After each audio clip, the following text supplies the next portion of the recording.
everybody, and welcome to the show. Very happy to have you here. It's been a while, a little bit of a sabbatical, but we're back. It's been a month or more, I think. But I am happy to be back. Actually, was able to get a lot done during the time. Sounds like the other guys had various things going on as well, which is good. Nevertheless, we are going to be getting into it, and of course, we're going to be covering an indie project as we are ought to do here. We do love covering those kind of things. And this one, of course, is a little bit different. This is a tabletop RPG in the vein of the old Dungeons and Dragons. And of course, we're going to be talking to the artists and potentially some of the other creators as well. Now, Bill is no stranger to the show. We've had him on here many times before. Great artist. I have checked the art, and we'll be looking at that and all the other things with the Kickstarter here momentarily. But as usual, Bill is a badass, and especially when it comes to fantasy themed stuff. I mean, my God, Bill, you really, really cracked on with that first edition look, dude. I mean, Yeah, yeah. kudos, brother. I mean, blew it up, man. It was did. a lot of fun. Well, no, it really brings back the nostalgia. You really did. And we'll get into looking at that here in a momentarily. But first things first, please go over to the YouTubes and hit the like and share. And let everybody know what we're doing so they come on over here and be with us. First joint recorded in, like I said, a little bit. So we're going to be having ourselves some fun today, hopefully. And once again, these are always great kind of projects to support up and coming new things, particularly something different. And of course, you guys know that I am the ultra basement nerd. I do love me some tabletop RPG. I do hate the fact that I have to use the word tabletop as the adjective because, we were the original RPG. Fuck you, video games. It has not been 15 minutes, so I'm in trouble. Sorry. Nevertheless, I am sharing. Please do that the same. Eric, hi. Hey, how's it going? I'm yammering. You are. You're good at that though. That's one of the things you do best. Thank you. Well, I am a professional talker. People pay me money to do it. Tell me about it, right? Professional talking. That's what teaching is, right? Yep, that's right. Pretty much. Exactly Wait, what did I- it is. Just stay on subject. Yeah. Or- That's why it's Good luck professional. with that, Bill. Have you ever been here before? Jeez. No, I was asking if do you stay on subject when you're teaching is what I meant. I didn't know. Oh yes, no. My hair is down over here, even though I don't have long hair. Because when I'm in a teaching situation, I am pedantic as hell. Yeah. No, get out. Well, Yeah. That doesn't surprise me because I know you really like to get into the minutia of things. I do. I would like to introduce one of my co-collaborators here, Dave Yeager. He's on, and he's unmuted himself. Dave is one of the co-creators of the game. Okay. Hello, And- Mr. Yeager. How are you? Okay. He's not muted, but I'm shy. not hearing anything. No, he's shy. Let me check here. No, everything's working on this Maybe he side. just doesn't want to talk to you. It's Everything possible, weird. Jeff. I have It's that possible. effect. He may have Not some. at all. You He's know, a professional talker. I there am. may be some I am. Discord kind of shenanigans. License. So Oh, tell me about it. I I'm am. trying to get this working. Multiple layer license. Tell me about it. Just so you know. did anyone able to get the invite to Andy? Okay. Well, whilst he is they not try to accepting see if they can get the messages. creators to be able to speak here, let me go ahead and jump on over and take a look at the Kickstarter. So here we go. Where is that? Oh, here it is. Very nice. So this project, of course, is called Mystic Days. Let me bring it up so we can see on the full screen. And they're on Kickstarter. They got some 23 days to go. They've currently amassed themselves about $11,000. So they've already made their goal. Of course, they want more. That's not bad. That's actually pretty good. I didn't even look at that. That's not bad at all. Good. Congratulations, Bill. Yeah, it is. It is totally it's just it People are went hungry, crazy. man.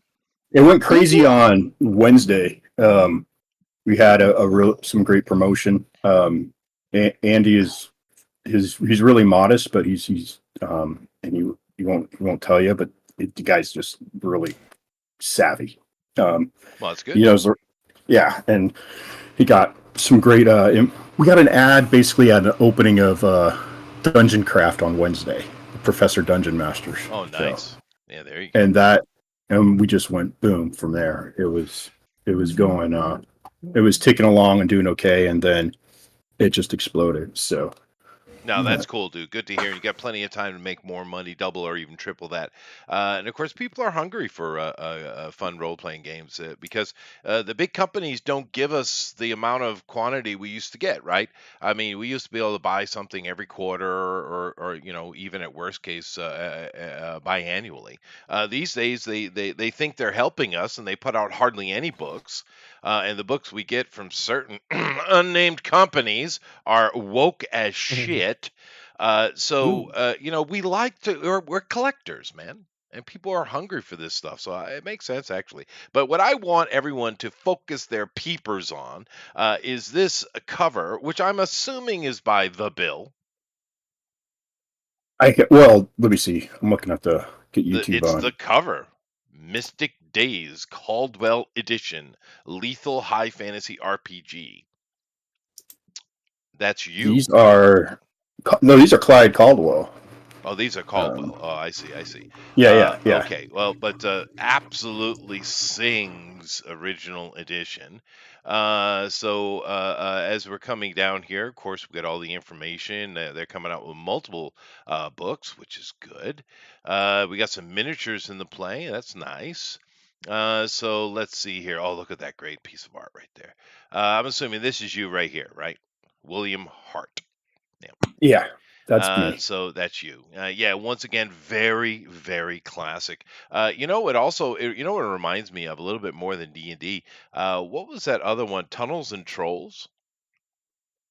It's interesting you say that. We had a review done of the first edition that came out in their first Kickstarter, and that's what the publisher of Smoldering Dun Games has a book called Turning and Flipping, a fanzine, and he was like, this is a lot like the second generation. It was like Tunnels and Trolls, Judges Guild, that era, right after the White Book and Moldvay. That's what it looks like. Yeah, I get his take on it. We got some nice art here. Wait, what? Yeah, no, it's a couple of interesting things. I don't know. Of old school, man. It's very real. Look at that. Right there. I don't know how familiar you are. Are you familiar with Clyde Caldwell much? Nope. You should be. Okay, so between Clyde Caldwell, Larry Elmore, look at that, and oh my gosh, now I can't remember. These three guys basically did all the covers for D&D from like late 1970s to the early 90s. They did everything. Elmore's what came to my mind when I saw it. Yeah. So he was in the same room painting with Elmore. Yeah. Right. Yeah. And so Andy worked with Caldwell, and these are paintings that Caldwell owns the rights to. These came out, I believe, on some Dungeon magazines 30-40 years ago. Right. Yeah, it did look familiar. Yeah, so we had the licensing for that, working with Caldwell regularly. Well, not regularly, but a lot of the things that we've done, when we're in the graphic design phase, were run by Clyde, and he gave suggestions to some things, but overall he was really excited with everything we were putting together. But any suggestion he made, it was like right away, yep, that change is done. And it was cool. It was a good, it was always right. Yeah, I recognize some of these pictures from the Dungeon. There you go. Dragon Yeah, magazine. That's a pretty famous one there, that right Magic there, and Treasure. He must have been the dude that did the original box sets for the Forgotten Realms, because it's clearly his art. Yeah, I think he was one of the. He may have been the lead design for Dragonlance. Also, or that may have been Elmore, but Elmore was the one who did the box sets. The Beckme box sets was Elmore, but he's the one that's carried the name, because I know his name. I don't recall Caldwell, but I recognize the art. I can tell you that. I know this piece of art too. I know. But Yeah. it is So gorgeous, and of course the stuff Bill has done is with the interiors. It's like I said, very tunnels and trolls, which is not a bad thing. That's a good thing. Yeah. now this is another interesting thing is the Ironwind medals, all right, that you scroll through there real quick. Yeah. The miniatures. The miniatures. So the owner, I think is Mike No, and he was like an intern at Ralpartha back in Oh, the really? 80s. So All right. he now owns the entire Ralpartha line, all the molds, all the all the Holy trademark. cow!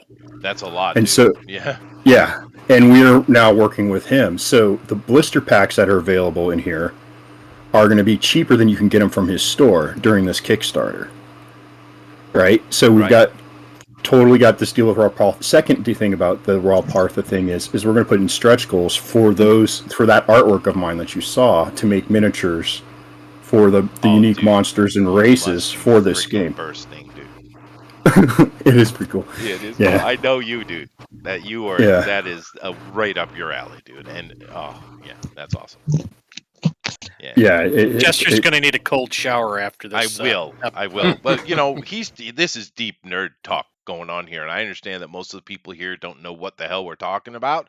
But it's awesome. Just take my word on it. All right. Oh, I know but, what you're talking about. I know. Well, Phil, there we go. Oh, but there you go. It's because we're old, Rosa. Well, that's awesome. That is awesome. Age brings wisdom. Yeah.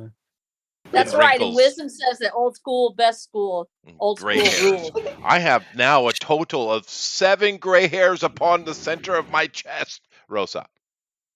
What? I don't know if I really needed to know that, but I am very proud that you are so proud of it, and that's a I'm good not thing. proud. I'm No, you're mortified. proud. Well, before you keel over, maybe we should do the countdown. That's what I was working on. Oh, hey, That's let me why give I a little interjected. little background about the we the will. reference and material and stuff. We will. We're going to do all that. We're going to talk to you for quite a while. But what you Yeah. need to do now is you need to enthuse our artists to the point that they Yes. will create the most amazing classic fantasy art ever created by man. That's what we need. So there's a lot of responsibility on your head. You could pass it on to one of your other people here. I do believe that Dave Yeager, I don't know if he can speak yet, but if he can, he might want to do it. But we need a countdown, Bill. No, I got it. So, artist, I want you to dig deep, either into the dark recesses of evil within your mind, to create I don't have something. those. We're going Well, to hold on. Hulu. To create something malicious with glowing eyes that wants to eat your children, or softly tiptoe through the gladed glens of the elven forest and hear the titter and laughter of the sweet sprites as they kindly clean the dew off the branches in the early sunlight. Oh, wow. 5, 4, That's a 3, good range. 2, 1. Go! All right. Alright. The kazoo has been sounded. Ladies and gentlemen, I yes, miss we're that doing kazoo. a classic D&D here today, which is pretty awesome. And Amy, I'm going to give you a challenge today because you A are challenge? the cuteness in personified. Yes. So what I challenge you with is the cutest little fairy ever that's about to be eaten by something that it's unaware of. Okay, so cute fairy. Gotcha. Cute fairy Cute about to fairy. be eaten. About to eat something. No. No. Cool. So All right, Bill, versatile. go ahead, man. Hit it. Yeah. We're going to cover some stuff, so go ahead. Okay, yeah, sure. I can pull up one of. All right, so the game itself, yeah, it's very harkens a lot back to the idea that death is always on the table, right? So Right. it's a lethal game. It's really different because from other games, though, because it's not a clone of the biggest version. It's not derivative of any of those. It does have the traditional monsters, but what it doesn't have any classes. It doesn't have any initiative. It doesn't have any armor class, and it's not a certain dice system. Like in the games world, we call something a D10 system or a D6 system. It's not. It is a roll-off system. It's a system that has, and so you have certain dice that you would use to attack with, and that's the other thing. The combat is incredibly fast. It's not like once combat happens. Yeah, when combat starts, it's like you're going to dedicate an hour or more. Oh my gosh, when we were playing this game with Chester and me and Zach and Rabbit and all of us, one round of combat would take like 20 minutes. Yep. And like Rosa, when we were playing and we had like 8 of us playing that Salt Marsh game, it was like 20 minutes for everyone's turn to go. It's not like that at all. You do a roll off. It's basically you have your attack die, and then there's a defender die. You roll, and if it's the highest number, like, wins, and if it's a tie, it goes to the defender. And armor essentially reduces damage if you get hit. Right. But you can get killed by kobolds. You get killed by goblins. They're not. So where's the mitigation? Well, it's just the reduction in armor, for the most part. Now, I'm not armor, so there are no skill sets or anything like that mitigate. Oh, so that's the next thing. I'm sorry. Yeah. Okay. So you do pick pick the skill set. So you design the character you want to play. You roll for stats. Yeah, let me pull up the quick rules too. You roll for your stats, and then you design basically what you want through the skill set. Magic is something that, depending on how smart your character is, can learn. So, for the most part, there's no limit to the number of spells you can cast in a day. It's not like the Vancian D&D where it's like you memorize X amount, and when those are done, you're done, and you have to. I always hated that anyway. I really appreciated when they came with the cantrip system.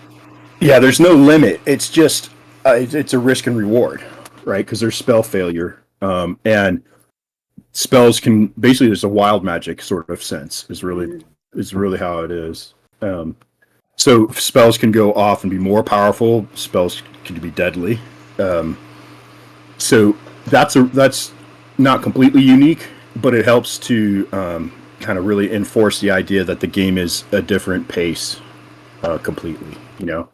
Let's see what else. Okay, so then you have the peoples, which are the different species that you can play. You have the standard, elves, dwarves, humans, and gnomes. And then we have a half-elf called a Noggle. I think actually I could pull up. I was going to screen share. Here, let me do this real quick. Share your screen. Boop, boop, boop. This one. I'm sharing. Hold on. Yes. Okay. It's gonna be Like you've amazing. done this a million times. It has Sharon! been a little bit. I got it. Okay. All right. Well, this is just some of the art. Let's see. You guys have seen. There's my dwarf. His name is. Yeah, it looks a lot like Eric's dwarf he drew a while back. Oh yeah. Yeah. He called it a Was it a Viking. dwarf? I don't know what he was talking about. Eric was. It's a nice Okay. dwarf. Yeah, Look at that yeah, dwarf. look at this. It's nice. This one's pretty cool. Let's see. These are the Kel. They're a unique race. And it's kind of, other games have like their derivative elf races. This is a sort of a derivative elf race. And they're a little bit more dark bent. I think I may be wrong about that. Like I said, I don't know as much about the lore as I should. I really spent more time drawing. Yeah, sure. That's your job. This was more of the reference material I sent to Andy to give to Rel Partha.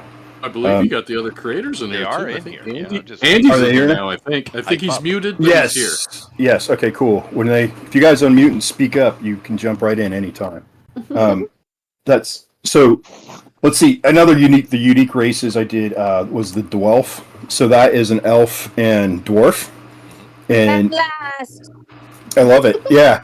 And my idea with this was that, you have to blend the different popular characteristics, so long ears, but not going to be super long, bigger nose, but not dwarven crazy nose, still have like angular skull, jaw, cheekbones, big almond eyes, and then be able to be both like lean and thick at the same time.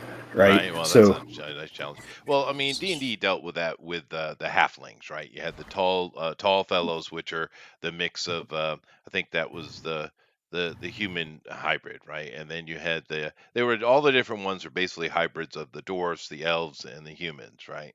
That they created these halflings. That's how they I didn't dealt know with that. That's how they did that. Okay. it. Yeah, that's how they did that. Yeah. But the Tomty, which are these guys, they are I love this. yeah, Picture, by the way. very similar. I had so much fun learning how to use Ziptone, man. It was a blast. So this is actually three separate drawings that I put together with this cave background. But the Tomties, you see, they have that kind of little bulbous nose. Their heads are a little larger in proportion to the rest of their body, giving them that kind of childlike appearance. But the rest of their body's well proportioned. And then their difference, though, from like the halfling, one thing that comes to mind is that they are like magic resistant tanks. They don't cast magic really, and they can take a licking from magic and keep going. So it is really a unique skill to their set. And then let's see if there's some dwarves and whatnot. Yeah, this picture was really, really fun. I don't know if you noticed if these buildings look familiar to you at all, Chester. They do. Was that This last year? was well, no. This was actually your childhood house. I went and did some research on you. Oh, well, that's so nice. Of you. No. These are actually pictures that I took of the houses that I made that I used to put on the table when we were playing. So these are my okay. these are the houses I crafted out of foam core and like matchsticks, right, and cardboard. So I was really playing around with perspective and having fun with it, but I wanted more realism. So yeah, I'm sorry. Go ahead. That is so based of you to do that. Thank Right? you. Clean that doc. Clean that doc. So based. Yes. Yeah. It's okay. Our generation doesn't really understand how you children use that word. Just so you know. No. Not even my generation. See, this guy was a monster to do. This was my learning curve. This is the Capra Capra, I'm sorry, I always say this one. Corey Capra. Okay, so lycanthropy, right, is another trope for fantasy. So what's different in this world is that one, there's 2 moons, which make it really intense for someone cursed with lycanthropy, and then 2, it's like once the phase of that moon is up, then the curse is active in a host. So it's not just at night; it's just during that whole phase. So it could be during the daytime, and then so they have 2 different moons with different cycles also. So it's a weird like frequency than just the once a month or whatever kind of moon phase. And then since these are really different species, they're not races, they're species, right? So it affects species differently. This is a gnome that's been cursed with lycanthropy, and they beast out in this manner. The one in the previous picture, these guys, that's a dwarf, or it's a pair of dwarves, actually. So the shadow's casting one, and then the one nabbing lunch, and then this one is a Vervormin. And they are the Tomty, and they become where it's like their body gets nothing becomes the same size. Their muscles are ripping. They look really gangly, and yet they can move like with this massive strength. So pretty scary. No, but cool. it's. I think I heard a voice. Was that one of your people trying to speak? Is that me? Can you Yeah. hear me now? Yes, Dave. Okay. Very good. So, how far is your mic from your mouth? About 10 inches. Is it really low? I'll take care of it on my side. All right, go ahead and speak again, please. Okay, is that better?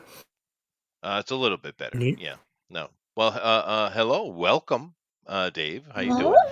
So, why don't you tell us what you've done on this project? Well, a lot and not so much. Andy and I started this probably mid-90s. And then life took over and it got shelved, and then COVID hit.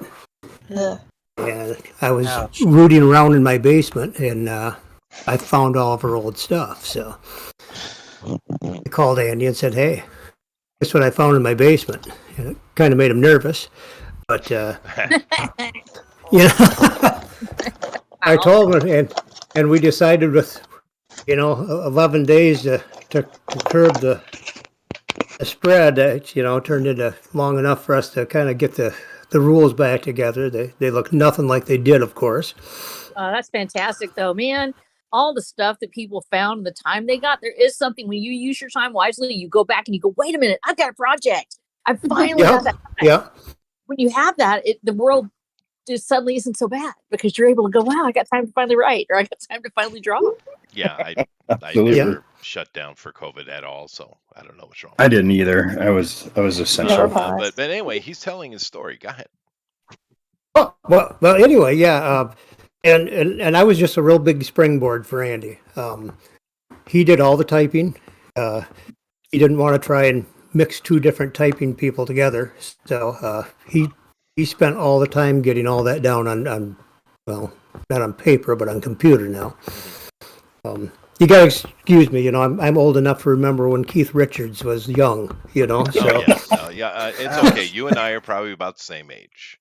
yeah. So don't worry about it. We're in the same boat. And if I'm capable of running a YouTube channel, then our generation can do anything. So That's right. yeah. It's He's just a learning klutz. it. Yeah. Sorry.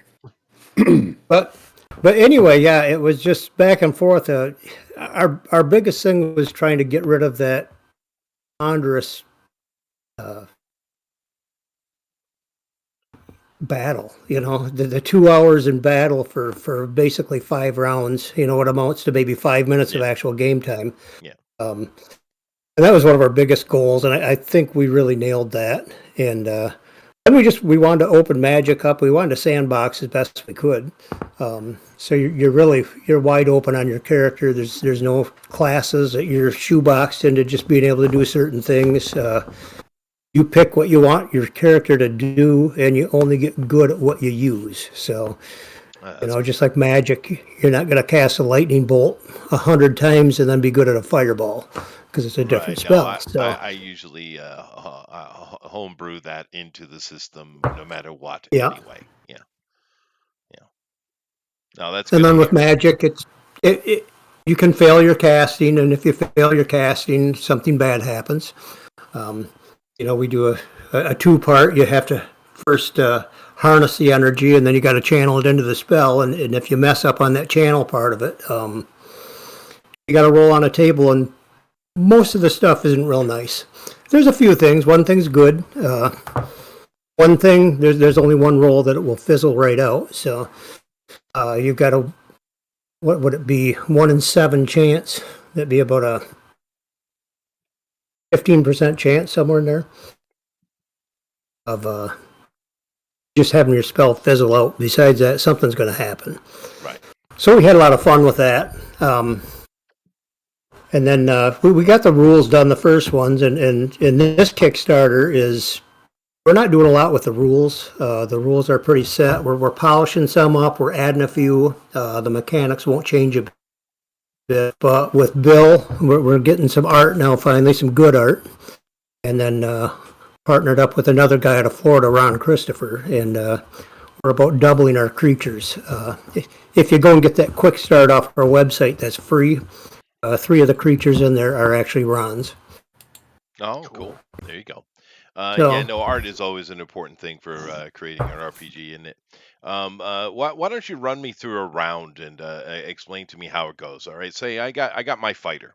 All right, and Okay. he's a rough and tumble type, bit of a brawny boy, and he likes to see things crack. So he's got himself a good old fashioned mace and shield, and he's going up against, say, the classic orc. What happens? Okay. Well, how it would go is we don't have initiative.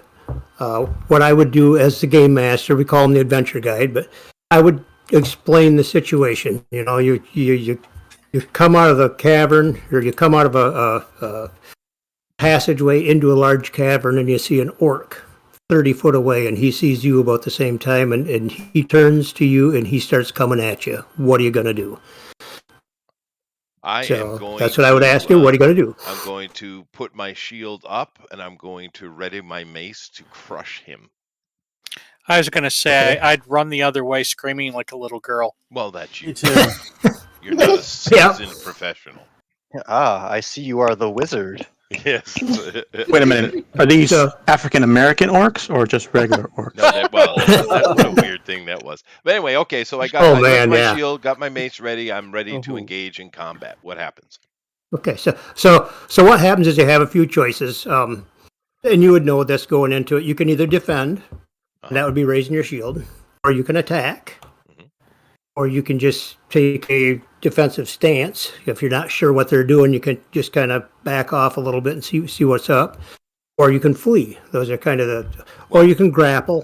In your attack, you can grapple or use weapons or whatever you want. I'm very bombastic, therefore I'm going to smash him with my mace. So I'm attacking. Okay, so and that's what I would tell you. Well, the orc's going to attack too. So you have an action dice that's dependent upon your dexterity. Mhm. So your dexterity will tell you what your starting action dice is with any new weapon, and what the maximum action die you can attain. So if you're starting out, you might start out with a 6, a D8, a D4, just a D5 even. It just depends on what your dexterity is. So you would roll that, whatever your action die was. I would roll the action die designated to the orc, and high roll wins.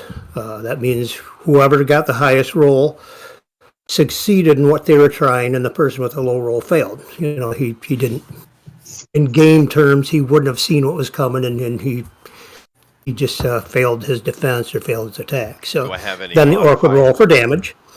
You get a modifier for speed. You get a modifier for weapon length in this game. Every foot of weapon gives you a +1. Oh, nice. So, you know, if you got longer weapons, it's an advantage of this game. It kind of brings pole arms back where they should be, you know, because they've got to get past that weapon before they can even reach you. It's true. You know, it's not the Traditionally, length of the spear. weapon.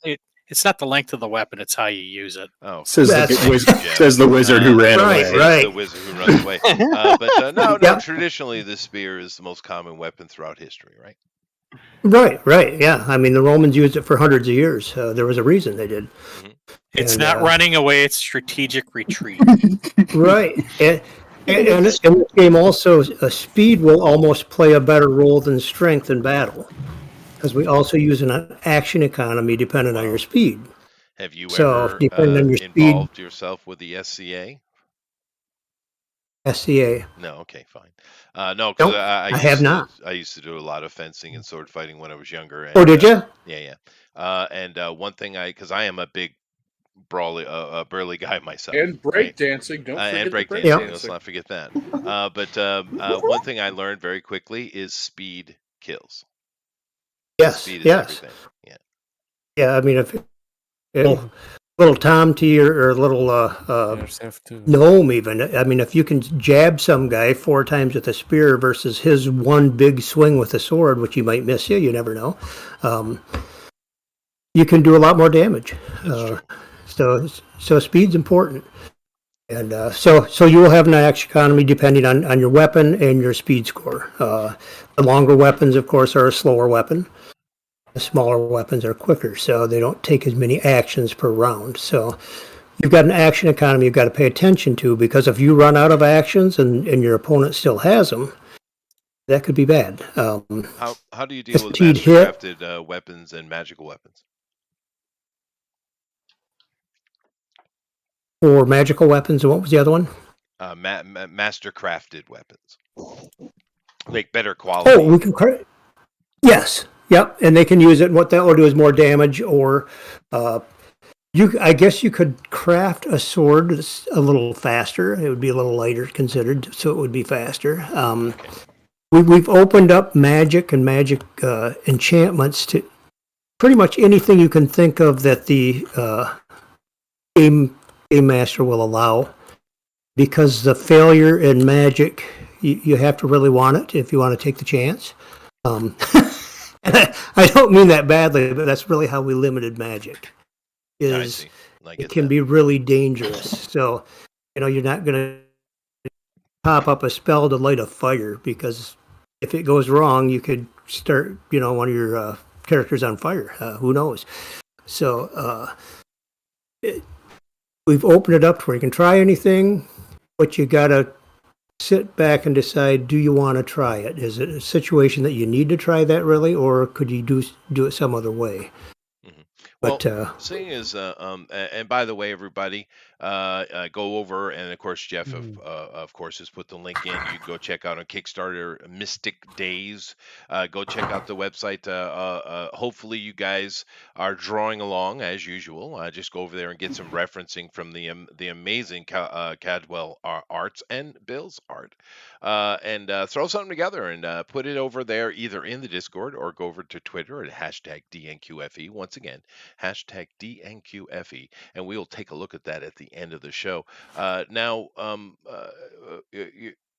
coming from the old school D&D, which clearly you were coming from, right. we had to deal with, back in those days, there was just tons of mitigation, right? I mean, that was the game. You're rolling a 20-sider. You guys have changed that, which I like it. It sounds like you've gone a little Earth Dawn, which I appreciate.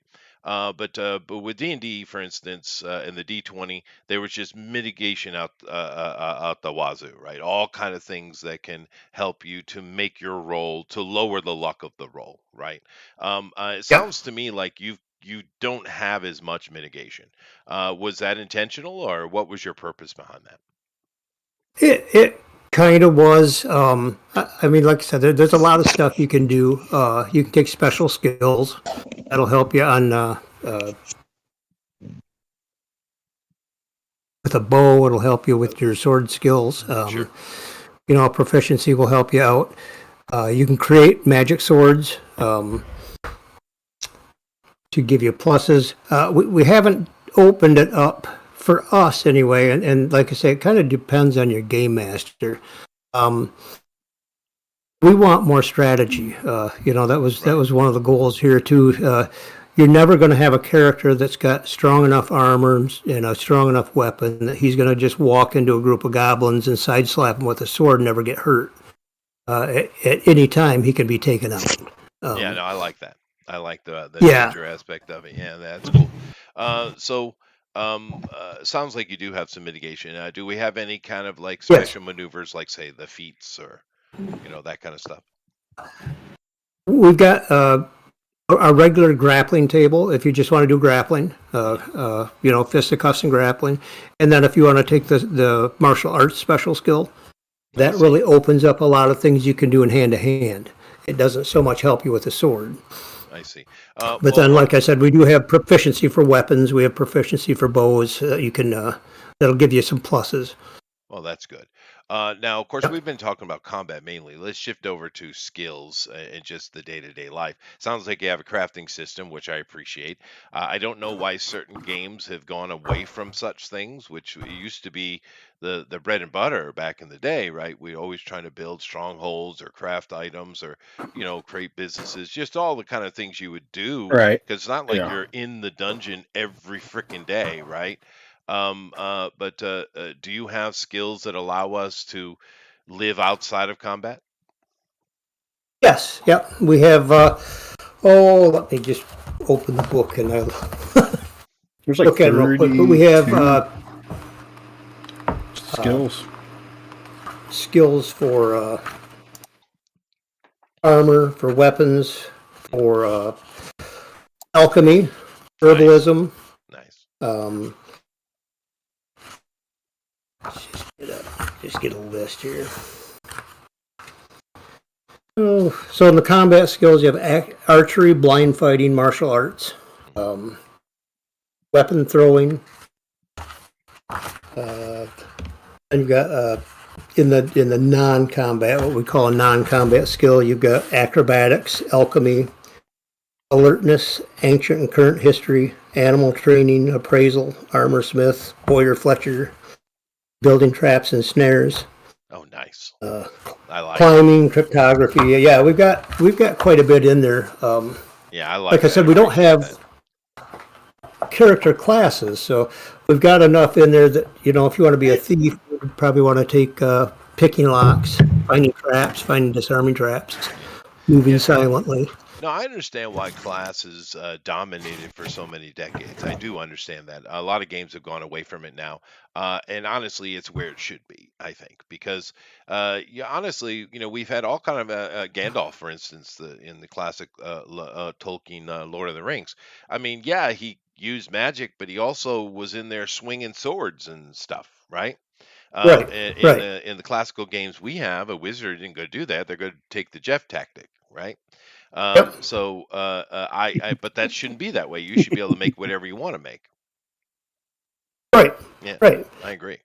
And we also didn't bring the cleric in our game. You're right. Magic is open to anybody that has a wisdom and intelligence of at least 16 each. We didn't want it to where you could call on a deity to pull you out of a bind. You're pulling yourself out of a bind. Oh, no, you're going real old school with that, though. Oh yeah. In the magic, you can do anything. There's healing magic. There's anything a cleric can do in the magical spells. So to have a title as cleric doesn't really matter here. So we don't have individual spells, is what you're saying. You have just magic, and you can attempt to do whatever you want, and then there's a win-lose percentage going on. Well, there's a formula. You can create anything you want. It kind of goes 10. We use energy points. Depending on your wisdom and intelligence is what your energy points go by. And then we've got a formula that it costs 10 energy points per one one life point of damage you want it to do. And then 1 energy point per square foot for area. Rules. 1 energy point per foot away. So you could make a fireball, the size of your fist that does 100 points of damage, or you can make a fireball the size of a football field that does 10 points of damage. You can craft your spells however you want to craft them. We do have listed spells in the book, but it's not like fireball and then fire to light a candle. It's just a fire spell, and then it's got a base cost, and then you do with it what you want. I see. So you're kind of going second edition with Green Ronin's Mutants and Masterminds type of thinking with that. All right. That's cool. By the way, Eric, killer face, dude. I'm very handsome, I think. Yes. Yeah. I know. Oh, my ogre? You like that? We'll just go with both. Just give you all the love Okay. today. Thanks. But awesome. So it sounds like we have a pretty classic style game that has accelerated combat incredibly so. And it sounds like you do have enough mitigation because it depends on the role player, right?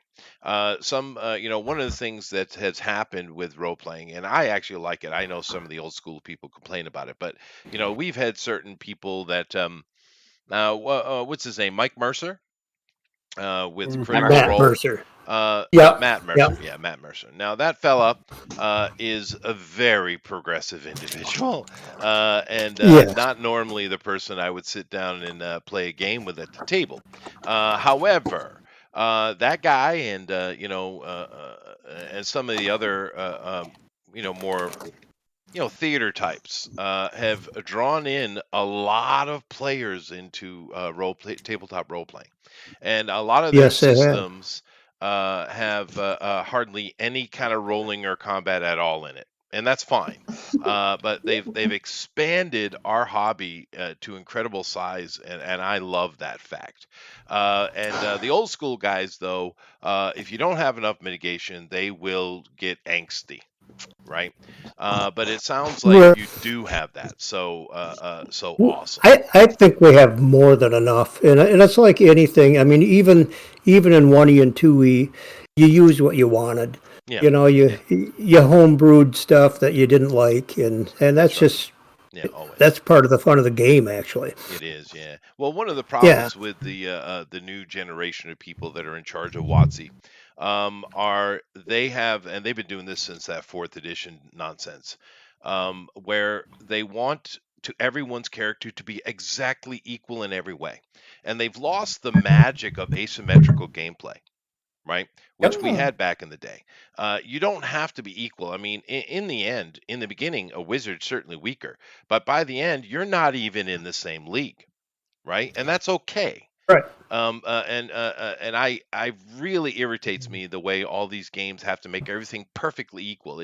Asymmetric gameplay, I think, is more fun.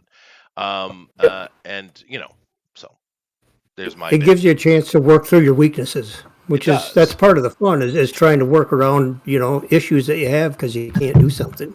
Yeah, I remember Um, there was this guy in my group. This is a long time ago. It was back like I think 3rd edition. It was.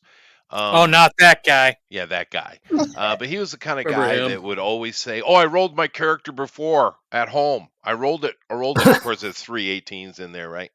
yeah, he was amazing. Yeah. Yeah, that guy. And I was so irritated with him. I usually run, but I wasn't running that game. And I was like, you know what? I looked at the DM and I said, dude, I'm not going to roll anything. I just want 9s and everything. Can I do that? And he's like, sure. I made this little halfling, right? And he Yep. worshiped Craig, the god of beer. And you know what I did? Hey, Christ. I took slings and I was using sling stones, but I would put the what was that spell you could put on an object and it would explode? What was that spell? I don't know. Emmett's Well, anyway, Touch? I was min-maxing the hell out of that straight 9 character, right? And he was one of the best characters I ever played. He was so badass, so much so we played that game so long that by the end I replaced Craig and became the god of beer. There you go. And when he did something that off the heroic, bucket that's when list. everybody was excited about it. Sure, yeah, no, The little guy. yeah, but that's the kind of things you can do when you're not trying to make everything equal and min-maxing all this stuff, which I know I'm in min-maxer. Bill is sitting there chuckling to himself because he knows me. But Minimus Maximus. On your well, list. my brain doesn't shut up, Bill. No. No. It's nice. That's Yes. all good. Yes, we're quite aware of that. Yes, thank you. Thank you. That's a fact. Anyway, it's cool. Let me go back over the page real quick. I've been showing the art, but let me jump over to the page again. Why don't you guys walk me through the page, and then I'll come back here and talk to the guys. So let me go ahead and bring that up. Now, we have. So Mystic Dave, you wanna Days, click Caldwell. on Chester's icon there. You can see what I'm Chester, showing. yeah. Or not his icon, you'll see his name and you'll see the Mystic Days screen. So that'll blow up and you can see what he's showing. So Dave's new Discord, so we're getting it all down. Oh, that's Yeah. okay. That's okay. These are good things for you to learn, Dave. All these kind of little, Discord and stuff. They're quite popular with the youngins. But first thing I'm going to do is I'm going to watch your little video trailer you have here. And the question I ask all the time, Bill, am I going to like it? Oh, it's gonna be awesome. It's going to be awesome. Who put this together? Guy named Dan DeFazio. He's also known as was it Professor Dungeon Master? Professor Dungeon Master. Oh, Professor Dungeon Master. Oh, that's cool. Was he what original character on Happy Days? No, but his aunt Laverne was on. Oh, there you go. Yeah. Laverne's Dude. show. Yeah. So awesome. I didn't know that about him. That's Yeah, cool. there you go. Yeah, excellent. I'm going to play it. Here we go. I click the button. Ooh. Okay. I love the artwork, and the game is written for adults. Nice. Okay, I'm not getting any audio at all. I wonder if anybody else is getting the audio. Oh, yeah. I don't hear it. I can hear it. Huh. I can't. Yeah, I can't hear it. So, but the art looks good. Because you guys go and check on it yourself, I don't know why I'm not getting it. Oh, look at that, a chart. I like charts. I love it. I do love charts. You don't know. You don't understand, Amy. No? You really love cards. I understand totally. Yes. Like Oh, Heroes nice. Unlimited is not a great game to play. Yeah, that's short and sweet, right to the point. I like it. I couldn't hear it, but I'll go listen on my own later. But I do It's like it when good. they're short and sweet, as it should be. Yeah. You could put like a talking head video somewhere in the body of the crowdfunder, of course, but the top should be like that. And I see the creators are from Gladwin, Michigan. In Michigan, yeah. Yep. That's why his name's DeFazio. Yeah. No. Sense. Okay. Well, no, Or this is Wisconsin. Jaeger and Thomas. These guys are from Michigan. I see. Yeah, Yeah. We I won't live in hold Michigan. that against them. Hey, Hey, Hey. there's nothing wrong with Michigan. Well, yeah. Yeah, unless you're in Michigan. There are many Michiganders here with you, Dave. You have good support. Yeah. Yeah, I'm out of Battle Creek myself. And I got, Oh, and I got now a friend see from that. Michigan You can't too, beat so that that's for a fair enough. badass name, though. Come on, Battle That's Creek. pretty cool, yeah. So That is cool. Unless you ended with Battle Creek Library. Like, it's like, Oh, okay. hey now, Battle Creek hey now. Library. That's one of my favorite places. But I do love me some charts, though. And I saw some charts, and that makes me happy. Oh, good. Good, yeah. good. You've got lots of charts. Yeah, well, like I was saying, one of the best games for charts are like the Villains and Vigilantes and Heroes Unlimited. But of course, Heroes Unlimited is just not a good game, though. Mhm. No, Really no, it's not. But Just talk good about it's grind to the halt combat. I mean, it was an hour for like 2 people to go. yeah, no, it was ridiculous. Oh, Really not a wow. good game. It But was rough. the chart juiciness, though, dude. Now, There was the charts in Mystic Days are it's mile deep and a mile wide. Nice. Right. So here's the Wow. blurb. Well, there's the first blurb. Hold on, that kind of gives you the. If you back up just a little bit. Ooh. Oh. These beautiful hardcover books are waiting for you. Would you like I want to get touch all this them. gorgeous artwork and an intuitive system that guaranteed players engagement during every round? Or would you prefer to keep slowing down the game to a crawl every time a goblin pokes his head around the corner in your 5e campaign? Transcend Just the old ways. Welcome to Mystic Days. Yeah, I like it. But right above that is kind of a good snapshot of what the game is. I think kind of covered some Oh, of yeah, that, right there. but Yeah. yeah. Did I read that yeah. well? Was that good? You That did. was That good. was excellent. You gave- Very That was entertaining. pretty. Yeah. Thank You gave one of our good voices. I also just want to Pretty. point out that this is the longest we've stayed on topic and the most Chester has talked about the actual work that we're working on. Hey now. Tell me about it. This is It's something true. I actually like, Andrew. Yeah. Well, I gee, know. I man. could tell that when I was like, "Oh, that's really great." He's like, "Shut up, they're talking." Yeah, And I was like, exactly. "Oh yeah." No, yeah. I know, I Rosa, was yeah. much nicer than that, Rosa. Rosa got the Yeah, teacher's sure. voice. She did. She did. I know she did. I Yeah, do you be have quiet. that. I do have that voice well trained. Guys are good. It's wonderful. Okay. Yeah, you did. You did. I was like, I'm shutting up over. So No, these, they're fascinating, and the books are gorgeous. Yeah, The, they are um, pretty. Yeah. the books are amazing. Coley out of B Tree Games is the graphic designer, and I met him up at DaveCon. He is a super smart, really cool guy, and he crafted these covers from the artwork he- and the He hit it previous out of the park logos. with that. Yeah. Amazing. Yeah, the back is interesting. You know, it's like I was just reading Andy's text and looking the way Coley designed these. It was just so cool. And then having a partnership with Raul Partha is just crazy. Dude, that is awesome. Don't even. I know. Dave, you must have been just giggling like a little schoolgirl when you got that news. Yeah. We met Mike. He's the new owner for Raul Partha. Anyway, we met him down at a Catacon down in Ohio Nice. 2 years ago at a convention, and talked to him, and he was telling us, "Oh yeah, we've got sculptors, and if you ever need anything." So I don't know why we didn't. We only thought about it about a week before the Kickstarter Oh wow. was set to go off. It was a week So after. Andy hurried up and got a hold of him and was talking with him, and he's still looking for. It's a big dragon that from the 70s that hasn't been put out for sale since then, and Oh. we're hoping to get that on here Is that the silver as an dragon? add-on. The one that's on the Yeah. little rock?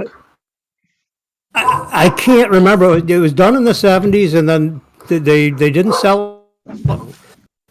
And then it's been sitting back in the shelf in a storage room ever since. And they moved their Oh. store location, and you can't find all the pieces now. So they're looking for him. He says he knows they're somewhere. So, Well, and that's the thing too. Like in the 70s, a big miniature, there isn't a market for that. Now, ooh, that would be Yeah. yeah. oh yes, A big miniature, Yeah, right? massive- That's massive nice. a massive And these are all collectible, right? poured minis. They're not plastic. You know, they're all the poured metal. Oh my god. And Mike worked there when he worked there. He was the kid. He used to put the Ral Partha stamp on the bottom of the miniatures. Yep. Oh, Wow. That was his job. Dang. So for $150, to get all the books in soft cover in one pretty box. All right. Yep. I also Wow. get That some was always dice our and dream, a things like box set, you know. that. Yeah, no, I get it. Yeah. My first I set get was it. that white set in late 70s, early 80s. Right. I'll be And back then you in a went to the sec, blue okay, guys? the blue box and then Right.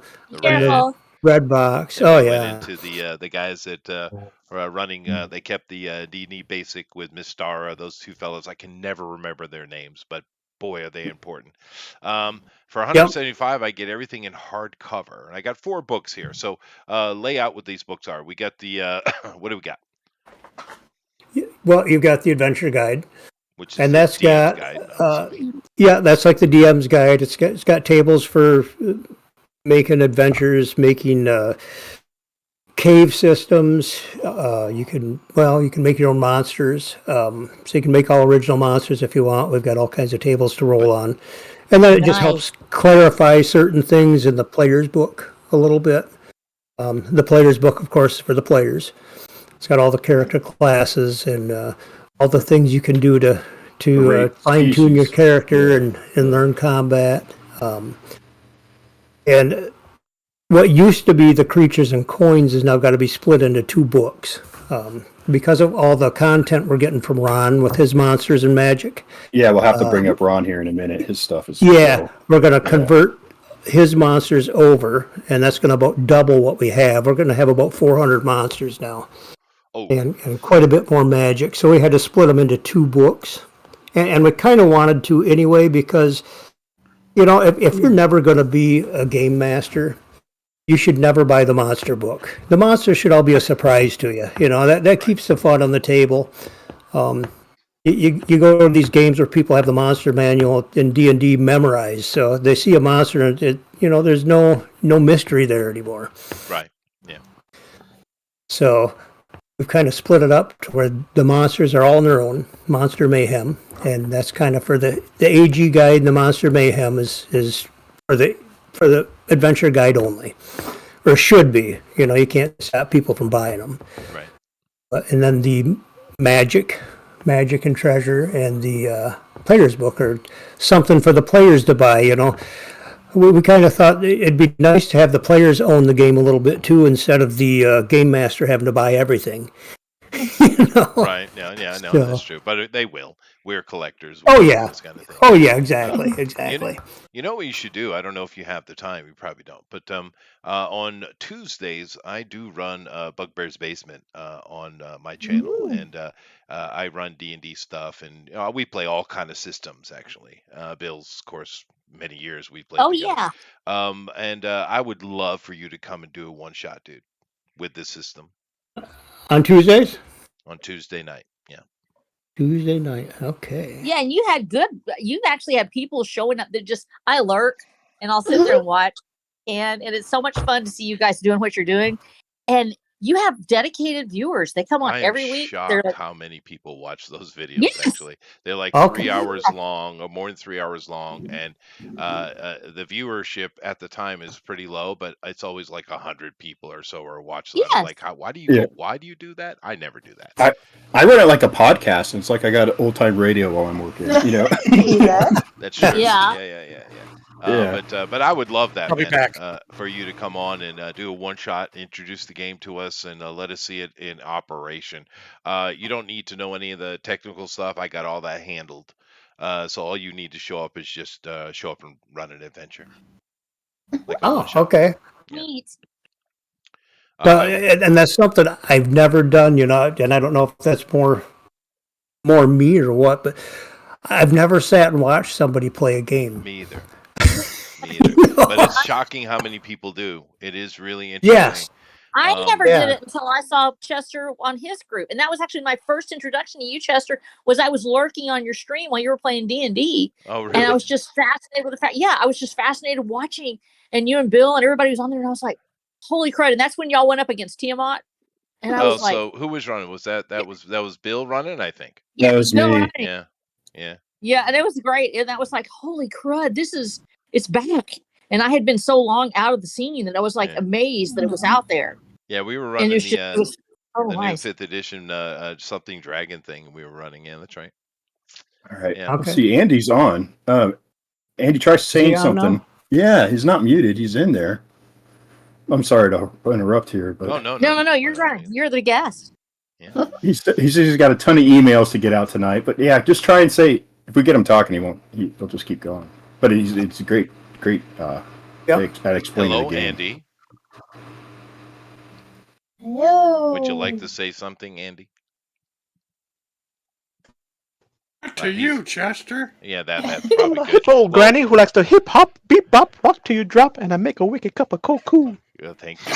Well, whilst I'm waiting for Andy to get his mic working, let me go here and run through the art. Of course, hello, Andrew. It's been a while, dude. Sounds like you had Yes, fun time hello. at your conventions. I like what you're making here. Oh, thank you. I'm just gonna do a scribble today because I was busy working first. Got to finish up the book stuff, but Oh yeah. yeah, I'm just kind of messing around right now. What comic book page are you currently up to, sir? 500. 617. Mm-hmm. Get out. Dave, this is That's what we call insane. prolific. Yes. Yeah. 617. My goodness. Yeah, And and so the you're doing third, these third book is lycanthropes coming here. out. It looks like. Yes, I am. Okay, so AFLM. All right, let's see what you're doing here. Whoa, nice. Yeah, very nice. She's talented. Okay.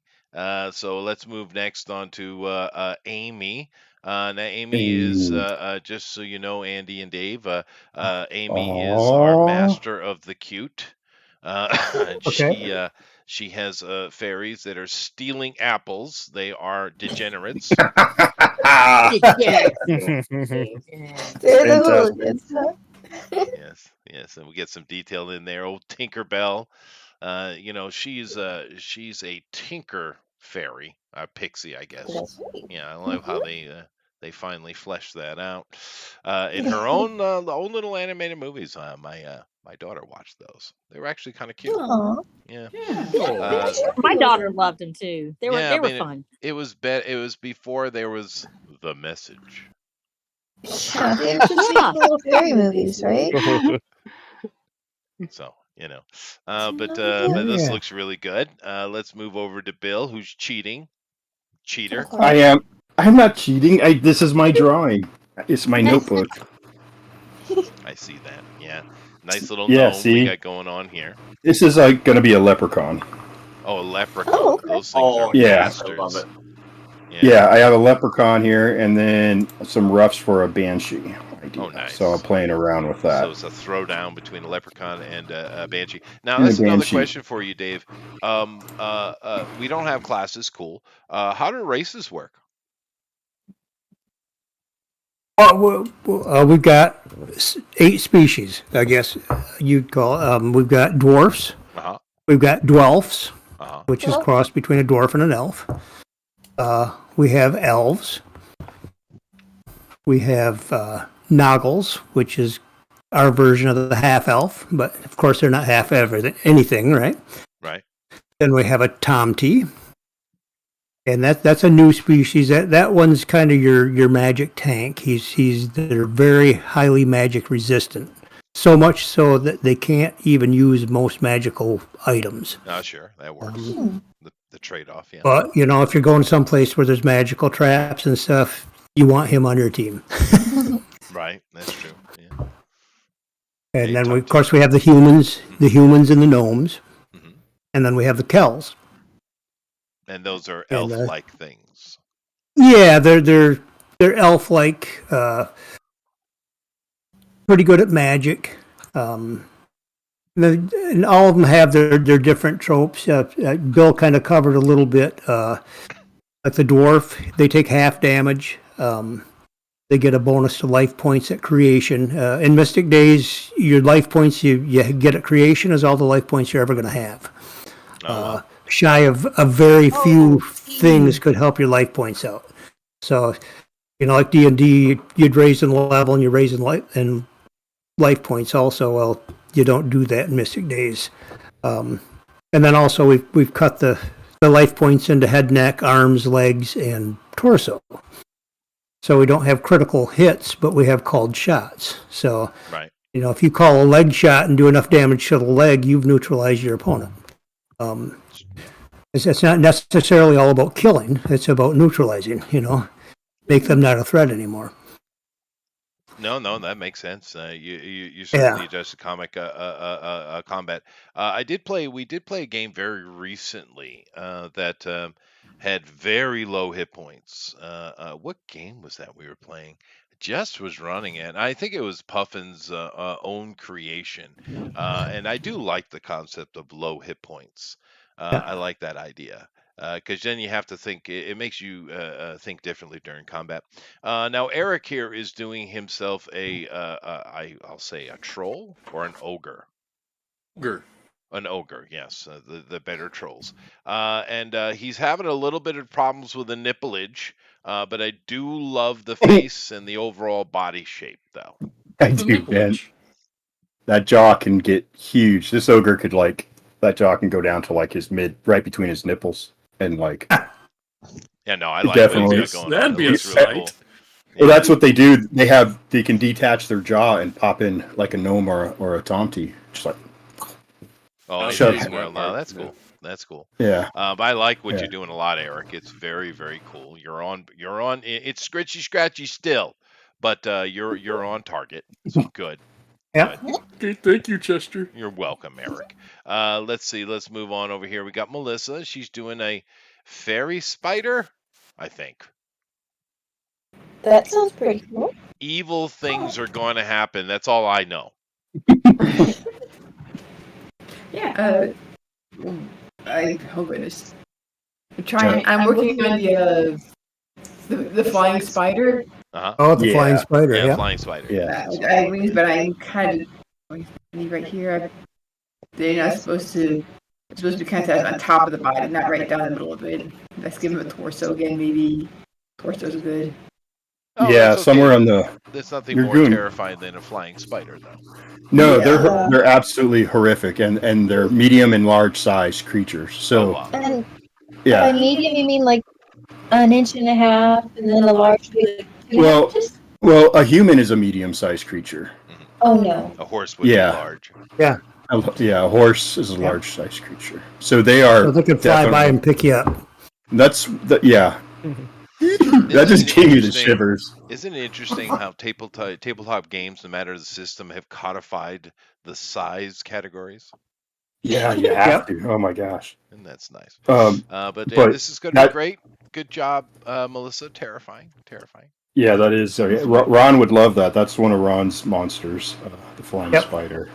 You know what's more scary? A mind-flaying toilet. Oh yeah, no, that would be bad. Or a mimicked toilet. That's just mimicked toilet. Oh yeah, spirited. Yeah, that's mean spirited. Got those in Tijuana. I bet they do, Alan. And of course, speaking of Alan, we have a dwarf that is taking it to one of these giant flying spiders. So very nice. Oh yeah, that's great. That is cool. You see what he's doing here, Dave? Oh yeah. Yeah, it's killer, man. Alan, he's from Howl Comics. He's got a very distinct style. It's cartoonish, but not. I don't know. How would you describe your style, dude? Because you definitely have one. Awesome. I think. Yeah, Badass Archie. Badass Archie. Yeah, maybe. Yeah. I think we've been settling on edgy cartoon. Edgy That cartoon. actually is an Cool. Edgy cartoon. That's Archie. I never thought about that. Yeah, but when you see an Alan piece, you know Alan. It's Alan's. Yeah. I mean, it's very, very distinct. Absolutely. Yeah. I always recognize Alan's piece. That's true. By And the actually, flying- Andrew's too. You recognize Andrew's stuff right off. Yeah. Yeah. So, Actually, Eric's all of over the your- place, but it usually turns out awesome. So. Eric's is really distinct. I mean, all you guys are really distinct. I recognize all your stuff now, but I enjoy it. This is just thrilling, really, just to see this stuff. I'm just smiling so big. It's really cool. Oh. Yeah, no, these guys, I definitely recognize their stuff. And speaking of that, moving on here to Johan. Johan is very distinctive as well. And Johan, nothing but love, brother. Yeah. Nothing but love. Look at that, guys. Hello. Oh, that's cool. So much beauty. Yeah. Well, something's about Giddy. So. Yes. Oh yeah. That is fantastic. That is awesome, dude. Yeah, that is awesome. He's looking for a snack. He is, yeah. Yo, now on this is a scary. troll, I'm assuming, or lycanthrope. Lycanthrope. That's or that looks Thanathrop? like the It's Capricorn the- or Cor Capra. Kapakori? Kupakabra? Chupacabra. Yeah, Or you got it right the Capra, first yeah. time. Oh, there, no. go on. But no, Yeah. I'm assuming, Dave, that these are some manner of Thanathrop. I know he said lycanthrope, but obviously they're not wolves. So, Right, yeah. We call it Logan form, is what we call the disease, which just means monster possessed. Oh, I see. I see. That makes sense. That Logan Paul. Yeah. Yeah. Oh, Yeah, and then we made the different species take a different form. So just adds a little flair, a little No, it's a little awesome. more fun to the game. Basically, what you've added is you've added the chimera or the Formorian aspect to the game, which is neat because it allows the DM to do whatever they want. Right, and we really like the black and white art rather than color. Sure. It just leaves more to the imagination of the players. I mean, everybody would look at that picture right there and put a different color skin. Their imagination can just run wild in black and white, where you put them to color and you're kind of locked in. Right, and also with color, when you put color to something, you have to go to a whole nother level of artistic presentation Right. to get it to look really good. Where black and white can just pop immediately, right? Yep. So I don't know why he's jumping right out and poking him in the eye. right now, that's what's going to have to happen. Although I think she's food. I'm going to go with that. I think so, I yeah. think she's food for sure. But She's got a that's chance, awesome. though. Maybe She's got a maybe. chance. Let's continue on here and let's take a look at Gabby. How you doing, Gabby? You're muted. Nice to see you though. And you got yourself vertically Hello. instead of horizontally there, dear. Oh shoot. Hmm. 1 second. Oh wow, you got a whole story going on there, Yeah, don't you? no, yeah, she does. Yeah. Oh yeah. Yeah. There we go. There Is you that go. better? That's awesome. Perfect. Okay. Yeah. Look what she's got going, Gabby. Haven't seen you in a while, Gabby. Boy, nice to have you back. Look at I'm that. so glad. Thank you. And we Yeah, have some life's kind just of been busy. yeah, no, I know that's true. You We have some missed you. expletives going on over there, dear. Is it what language is that? He's just saying they effing fly. That's true. Yeah, it's not right, dude. It's not right. I love how the wizard is slingshotting off the back. That's great. That is perfect. Yeah, I can't wait to see this. Yeah, no, I can't wait to see it either. It's going to be awesome. It's interesting how many of the artists have keyed in on the flying spider, though, Bill. Yeah, well, I got a It's like a new fear. It is totally. Yeah. That's exactly why I picked it. It scared the crap out of me when I read about it in Ron's book. I was like, "This is." I live with like my daughters and my wife, and they all hate spiders, right? And so I've killed countless spiders. And when I was reading the description of the flying spider, I now understood why they were terrified of them. That was just like, oh my gosh! If it has fangs that are like the size of like a hero sandwich or even like a small appliance, it's like really scary. And they fly. They crawl. They can crawl they can go anywhere. It's the only good thing about them is that Ron gave them kind of a limited terrain of where you would find them. Right. That's how yeah, but no, Yeah. you give the DM an opportunity, that will change. But yeah, it's just one of those things that proves that God hates you. Just stay out of the hood. Yeah, stay out of the hood. Yeah, for sure. Yeah, no, I actually live in the kingdom of the spiders. They're You've been in- everywhere, and there's billions of them, and they all look different. I don't know how many species they have here, but it's ridiculous. Luckily, I have no fear of spiders, although my family does. I do not kill them. I pick them up and put them outside, though, because they are. That's a There you flex go. right there. Well, I'm bad. I kill them. I don't kill the really big ones. Those I stay away from. Like So one time I was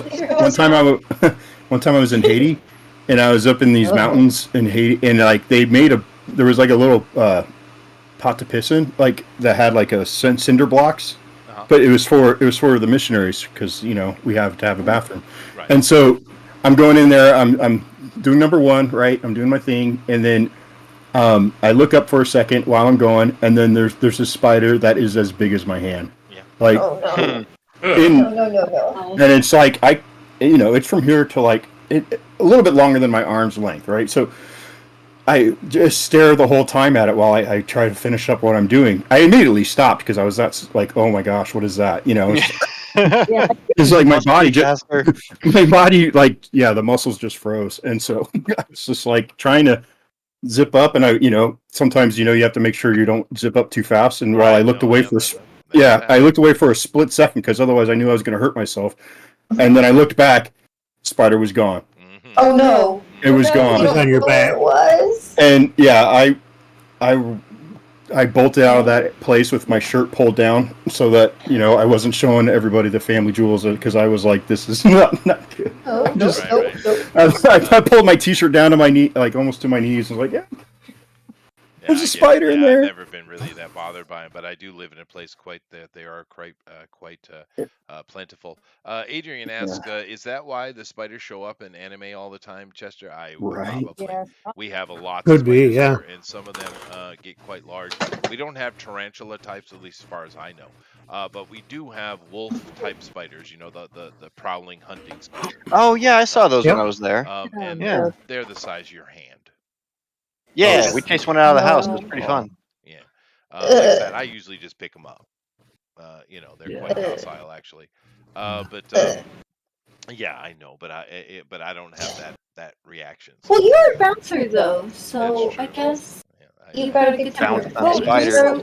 You can bounce spiders out. Yes. Well, after you torn Get in off here. a couple of ears, picking up a spider's nothing. That's true. Yeah, that's true. Since Well, you live in recently- Japan, maybe there are something that the spider that can transform into robots. Ooh, That's robot true. spider. That's true. Rhubarb spiders are always dangerous. I'm sorry. I know he meant robot. Now, you're down in Indonesia. You're a bit closer to the equator. I'm assuming the insects have taken on epic proportions there. Yes. See, now, Dave, this is the I don't this know. is Not this is really. the Chester Yeah, we're but used to. What? maybe in the woods, yeah. But in the The city, banana spiders are huge. it's small here. Not so big. Okay. Okay. You don't got flying cockroaches over there? Not as big as your hand. Oh, we got those here. Flying cockroaches. Yeah, that's Florida. Oh. Yeah.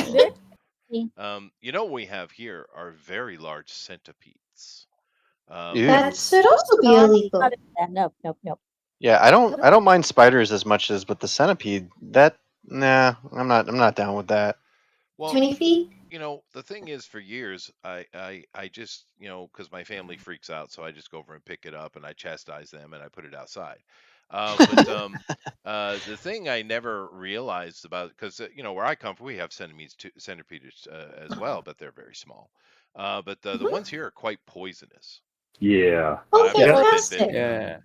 So, Well, that's good. I guess they knew you. Oh yeah, Chester, we got them centipedes. I mean, we have the house centipedes here too, which are pretty gross. oh, the gedgy, But they're fluffy one. harmless. Yeah, like the ones with No. like a billion legs and they like move real fast and they like Yeah. they like basements. Yeah, gedgy, No, no, no. they call them here. They're cute. Asia is a deadly place. That's why it's so close to Australia. Yeah, well, that's the worst, though. I don't know why anybody would live in Australia. I mean, it's just talk about Mother Nature hating you desperately. Yes. Jeez. Amron's not here today for me to get reaction. Oh well. But anyway, there we go. We've met all of our artists, Dave, and everyone's working on some really fun stuff. They're doing great. They are, yeah. I'm particularly. They're all really good. Gabby's killing it. I love what she's doing. Eric, of course, is always killing it. Bill's cheating. Alan, of course. We pay for him to cheat. one I thing am with Honey cheating, that- I guess. I drew this the night before. I was... Yeah, it looks good though, Bill. One thing with Honey that you're going to see, Dave, is you can't see what she's doing right now, but she actually creates animation. So in a two-part Oh, period, okay. which is kind of crazy. So at the end, you're going to see an animated little scene there from her. He's fast. Yeah. No, Oh, it's that would really be cool. and of course, Andrew is doing well. What Andrew does. Johan so far has the best fear factor, though. I don't know that Spider from Alan though. Oh, really? Well, I mean, because she looks terrified, and she's at, she's 8. It's done. It's done. She's just prolonging the agony, really. He's not responding like a 5e character would. No, that's true. That's true. He looks more like a Mystic Days character to me. Well, there you go. So Andy has spoken. Hello, Andy. Oh, hello. I'm technically challenged here, so I finally had to actually plug the mic in. Oh, for well, it to work. There you go. Amazing. That helps. Amazing. Yeah. Well, our generation Yeah, is thank you. a bit slow to the new stuff. It was foisted upon me, and I have forced myself to learn it. But yeah, plugging things in Diversification. usually help. Mhm. And the Good first opposite step. is true. If you're having trouble, unplug it and then plug it back in. It seems to fix most everything. Yeah. Yeah, just basic troubleshooting. Plug it in. And if it's plugged Andy, in, tell unplug us it. tell us about your interaction. Dave told us that he was milling around in his basement and he came across some old stuff and then cracked the whip on your ass and got you working. So what did you do? Is that your version? That's my version. Yes. Well, that's a very fun version. Well, I did wonder what he found in his basement, and I was a bit nervous to ask what it was, but I'm up for adventure, so I'm like, yeah, what did you find? Do I need to help you cover evidence? So he did mention that the game isn't what it was, and that's absolutely accurate because what it was back in the day was we tried to do a D100 system, and and we essentially Marvel Super. we had D&D as a D100. That's basically all we had. So it wasn't until COVID hit, like he mentioned, and we got working on it, and we went with the roll-off system. I say I had this great epiphany, except the roll-off system has been around for a long, long time. Right. Essentially, I was just laying awake, as I do often, and thinking about things. And we were at a standstill because we couldn't figure out how to speed up combat. All we were doing, we were adding realism, which we wanted, and we were just continually bogging it down even more. And so our first play test with Dave's daughters was horrendous. Oh God! Oh, it was painful, and so but it was eye opening too because that's why I was laying awake that night. It was like 2 nights after that session. I'm like, there's no way we can market this. No one will want to play this game at all. And so I got thinking about Talisman. And all they do is you roll a d6. It's a roll-off, right? Contested roll. And so whenever you encounter something, somebody, is always eager to roll against you. And I thought, well, that's a neat mechanic. Why don't we just do that? That's, let's not reinvent the wheel. Let's maybe just put some new tread on it. So we did. A good So blast from the past there, dude. yeah. So I text Dave the next morning. I said, I've got this great idea, and I think I fixed combat. And then I didn't speak to him for like a day. And he's like, hey, where are you? What's the great idea? What are you talking about? You've got me hanging here, So I'm like, well, it's really not anything new, but we're gonna spice it up. So we came up with the action die based on your dexterity score and ran with it. And the first time we tried it, we just were beside ourselves because we sat on my back porch and had 10 combats in about 15 minutes. Oh, that's Wow. sweet, dude. Yeah. Yeah. A lot of the people who do the roll off kind of Mhm. turns into a Rochambeau, though, right? And there's because they don't bother to put mitigation. And like I said earlier, with my appreciation of these more drama-based people coming in and not being interested in dice rolling. They're not interested in the mechanical side that most old school guys are. But they brought so many more people into the industry, which is awesome. But they use that kind of system, but there's literally no mitigation, right? Because you got to have that mitigation. You got to have it to where I, as the player, can go in and craft my character to be good at least one thing, right? Sounds like you guys got something going on. And like I said, I really want you guys to come and do a one shot for my Tuesday Bugbear's Basement. I would love to see it in action. Yeah, I want to see it. Well, that would be an honor. Yeah. Because we do every Tuesday night. I run. We've played. Geez, Bill, how many systems have I run through on that channel? I don't know. We started in like 2019. Yeah. Yeah. But I mean, I've done Yeah, D&D, of course, so many. Marvel Super Heroes, Heroes Ultimate, Unlimited, Cypher System, Cortex System. I did. White Wolf. Yeah, I did 5e. I did 1e. I did ICRPG. That's right. That was fun, actually. I like the little index card game. That was quick too. That's a Yeah, that's and a fun game. that's a small time creator too. It was a lot of fun to support him. Yeah, we've run so many different systems on that channel. But I'd love to see it in action, especially from the creators. Well, yeah. Hey, if you haven't downloaded the Quick Start rules, and you want to play, we could do that if you wanted to. Yeah. There's 2 downloads if you go to Mystic Days, or the link is on the Kickstarter too there. But there's 2 downloads. There's 2 PDFs. Download the Quick Start rules for the players only, and that's got the Clyde Caldwell artwork on the cover of the PDF with the chick and the gnome on the lizard. So if you go to mysticdays.com, it's in the projects and downloads section. If you go to the Kickstarter, Mystic Days Caldwell Edition, it's just down. I think it's the 3rd picture down. It's the picture, and it says free download right above it. And you click that link and it'll take you right to it. So either way, you can get to it. But don't, unless you want to run the game, don't download the other PDF. Yeah, no, you want the player one, right? Yeah. So and there's some Quick pre-generated Start rules, characters. Players only. Yeah, so there's some pre-generated characters in there, but that's going to give you all the mechanics that you need to know. Well, in there. I'm looking at it right now and showing everybody actually. Cool. I'm just watching this girl about get destroyed here, so let me click. Where are you at? Yeah, well, you can see it on the YouTube channel itself, probably, because I didn't switch over my capture. I'm still.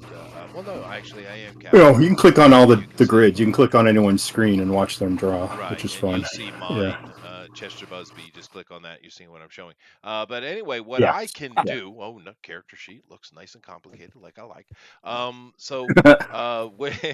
What you can do, what I can do is I will prepare my players ahead of time, and you just give me a date a Tuesday that you guys can show up, or at least one of you. And you just come prepared with your one-shot adventure, and I will have everyone's characters made and ready and waiting for you. We do a 3-hour run, it's pretty simple. I'll take care of all the back end for you.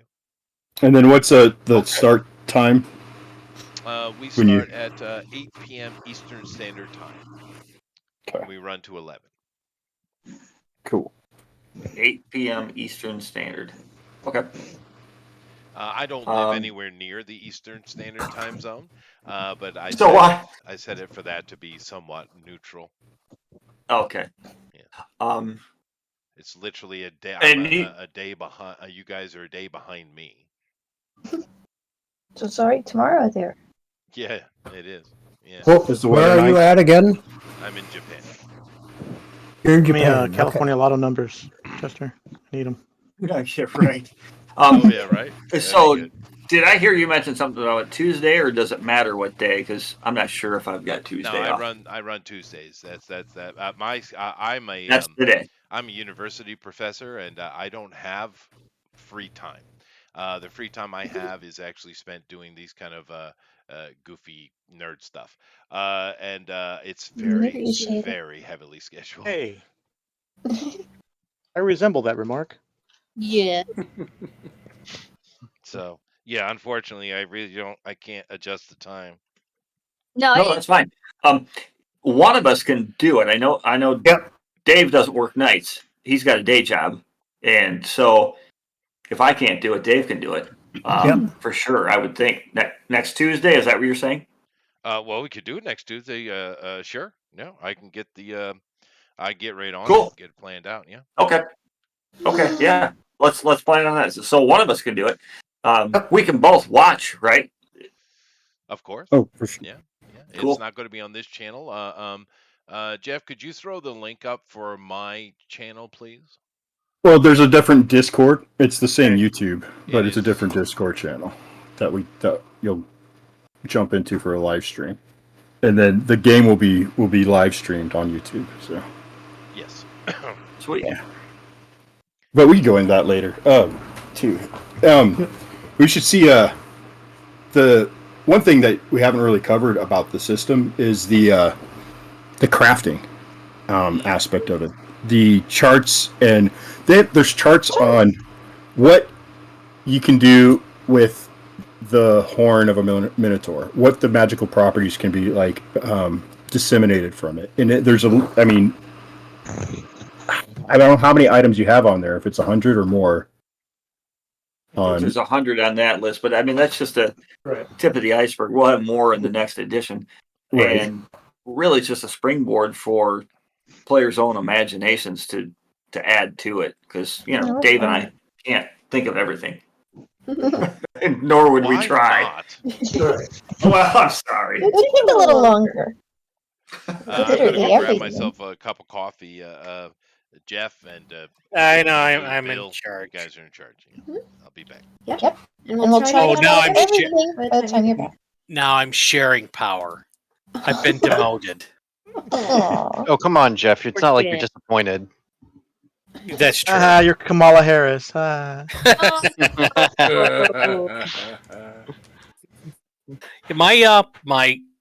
uncle retired up in Gladwin, so I'm really. Oh, wow. Yeah, died a little while ago, but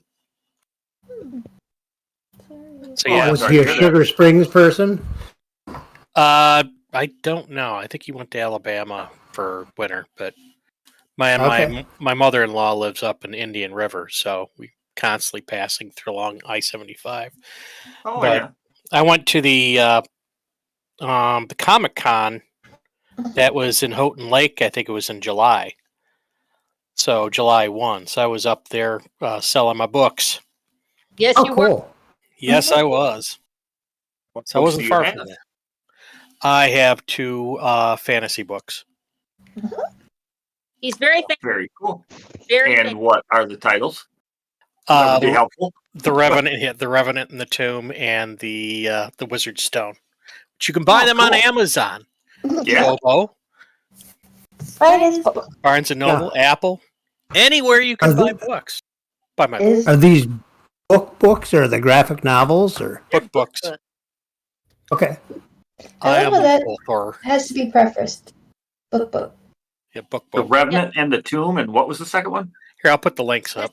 Stone. The Wizard Stone is super awesome. You need to read it. Wizard Stone. Got it. Stephen King would hate it. He would hate it because it's fantasy. I hear Amy also liking the word book. Book. Book.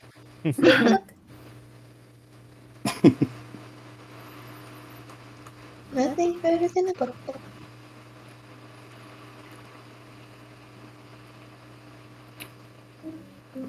So you're doing a good job being in charge there and keeping the conversation.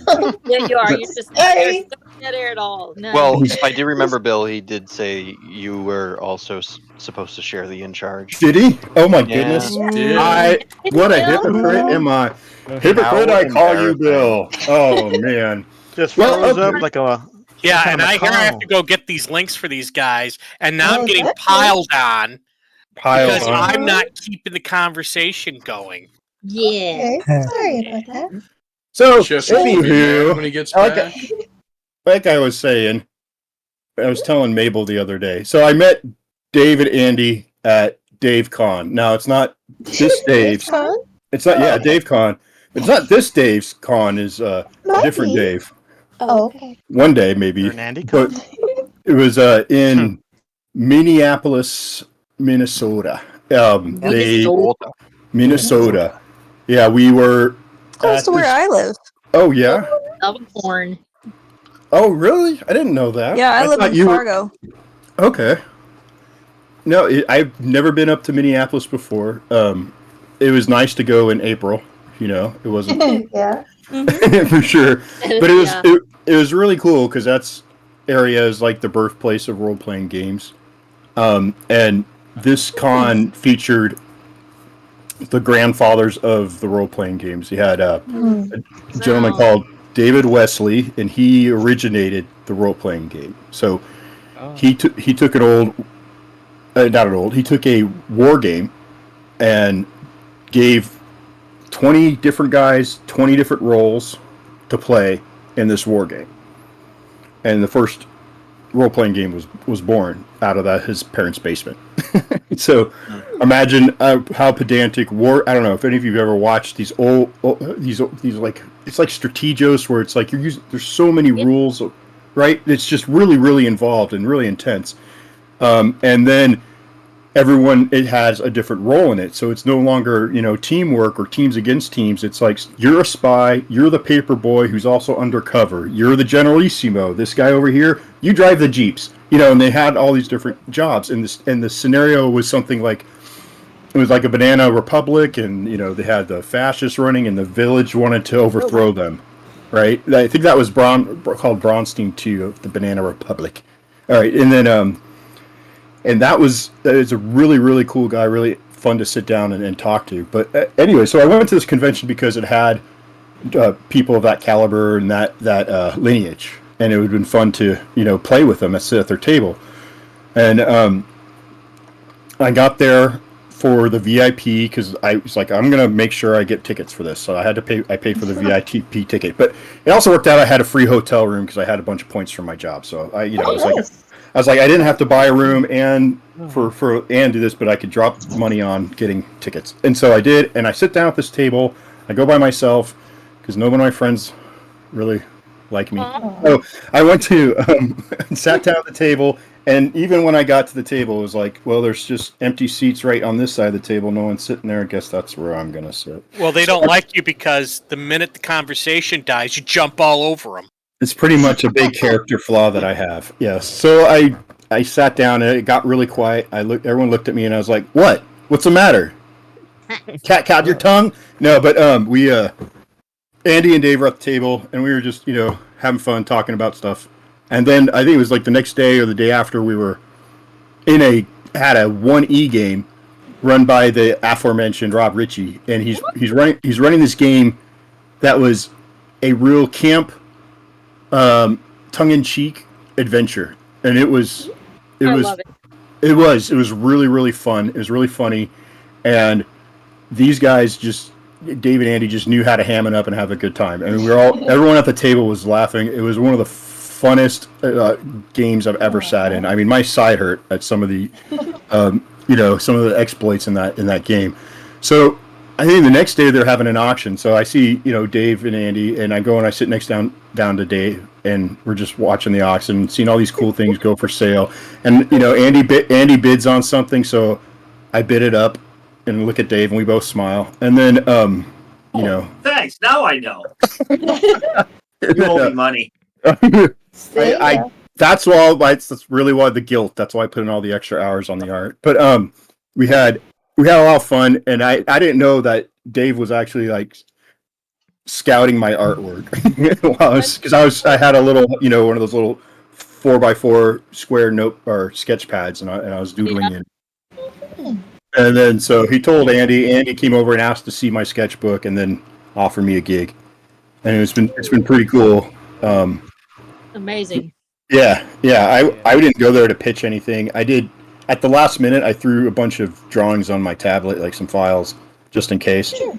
But I really wasn't like prepped. I didn't bring like portfolio work or anything like that. And you're gonna have fun. You do have kind of that style that matches that old D&D vibe. He's perfect. It really did. Yeah, and it fits really, really well. Yeah, it's really girls. When you're not jumping all over. Girls, how many mics do like- you have running right now? It should be 1. I'm getting 2. Okay, let's see. What can I fix? I feel like saying, Wait. go towards the light. Wait. Say. Come play with us, Stewie. Play with us, dude. Oh my god. Oh my god. Let me see if I can fix this. I do love the I just turned it up to 11. That was hilarious. So yeah, no, but I landed one other gig from another guy I was playing games with, and I did one drawing for him, and then in April, and then in May I kicked off working, designing what everyone's going to look like, the character traits for different species, trying to keep things similar. And I know when you look at fantasy characters, there's a lot of anachronisms, like you've got 13th century period stuff with 17th century period, and why not? I just did it and put it just trying to figure out things that would work together. So it's been show the races if you could. Yeah. I'm focused on you right now. Yeah, okay. I can pull up that. I didn't have that. I closed that, but I can pull up something here. But again, yeah, you have the standard tropes that everyone likes to play is like, the elf and the reindeer and the gremlin, right? So you've got those. I'm just kidding. So hold on. So here's the dwarf. Boop, boop, boop. Okay, so the Kel. Let me blow this up a little bit. They are an interesting. It's somewhat mysterious. I know I have different resolutions. Some of these are kind of screenshots. I was just throwing this together real quick, but let's see if I can make it a little bigger. Okay, that's a little easier to see. So we have the Kel. They are, your elves in this game range more of the 5 foot, 4 to even 3.5 to 5.5. Like, so over 5 feet is really tall for an elf. Kel are similar in the body type. And they have this elongated cranium, which I had a hard time conceptualizing at first because I didn't want to make it too much like Rudolph the reindeer. I didn't want to make it too cartoony and vanilla cone kind of thing. So, I wanted to stay away from like a 1950s, bad B movie Alien, but that's kind of where I landed with the guy. And then while I was drawing the female, I realized, if they have like these really cool head shapes, they would adorn them. They would do, it would be stylized. It wouldn't just be, shiny pates all over the place, right? They wouldn't be all bald. I mean, they're all bald, but they wouldn't be, they would protect their head or wear cool stuff. So I started playing around with the idea a little bit here, but it's one of those things where it's like I could draw head adornments for hours, and I just need to crank something out. So the Tom T, again, are like halflings in size and stature, but different in nature. They're not necessarily just pipe weed and ale, Hobbits. Yes. Right. We're not allowed to say that for legal reasons. Hobbit. Okay. Just to let you know, Dave and Andy, I sent you an invite to my FanSpeak channel for next Tuesday. Oh, actually, this was just a human female. It's Harfoot. Harfoot. Long feet. Again, then the dwarf. I have a picture of the male dwarf, I think, that I was working on. Somebody's been watching the Hobbit movies then. Uh-huh. Rings of Power, you mean? No. Yeah. Ooh, Johan, don't you start that fight. Yeah. So this was a rough on a dwarf treasure hunter. As a concept I was playing with. So keep trying to keep it high cheekbones, large nose, pointy ears. So just mixing different. It could be. It could be. If you're good. We'll get you one. If you don't ask for anything else. And then dwarf or human and an elf also. And this is kind of trying to add, combining a few different characters in here. Right. But and then again, there's half elf, which is the Noggle. And the gnomes. And I do have a good gnome drawing too that I was been working on. It's called the Ogre Buffet. So, let's see. I'll pull that up here.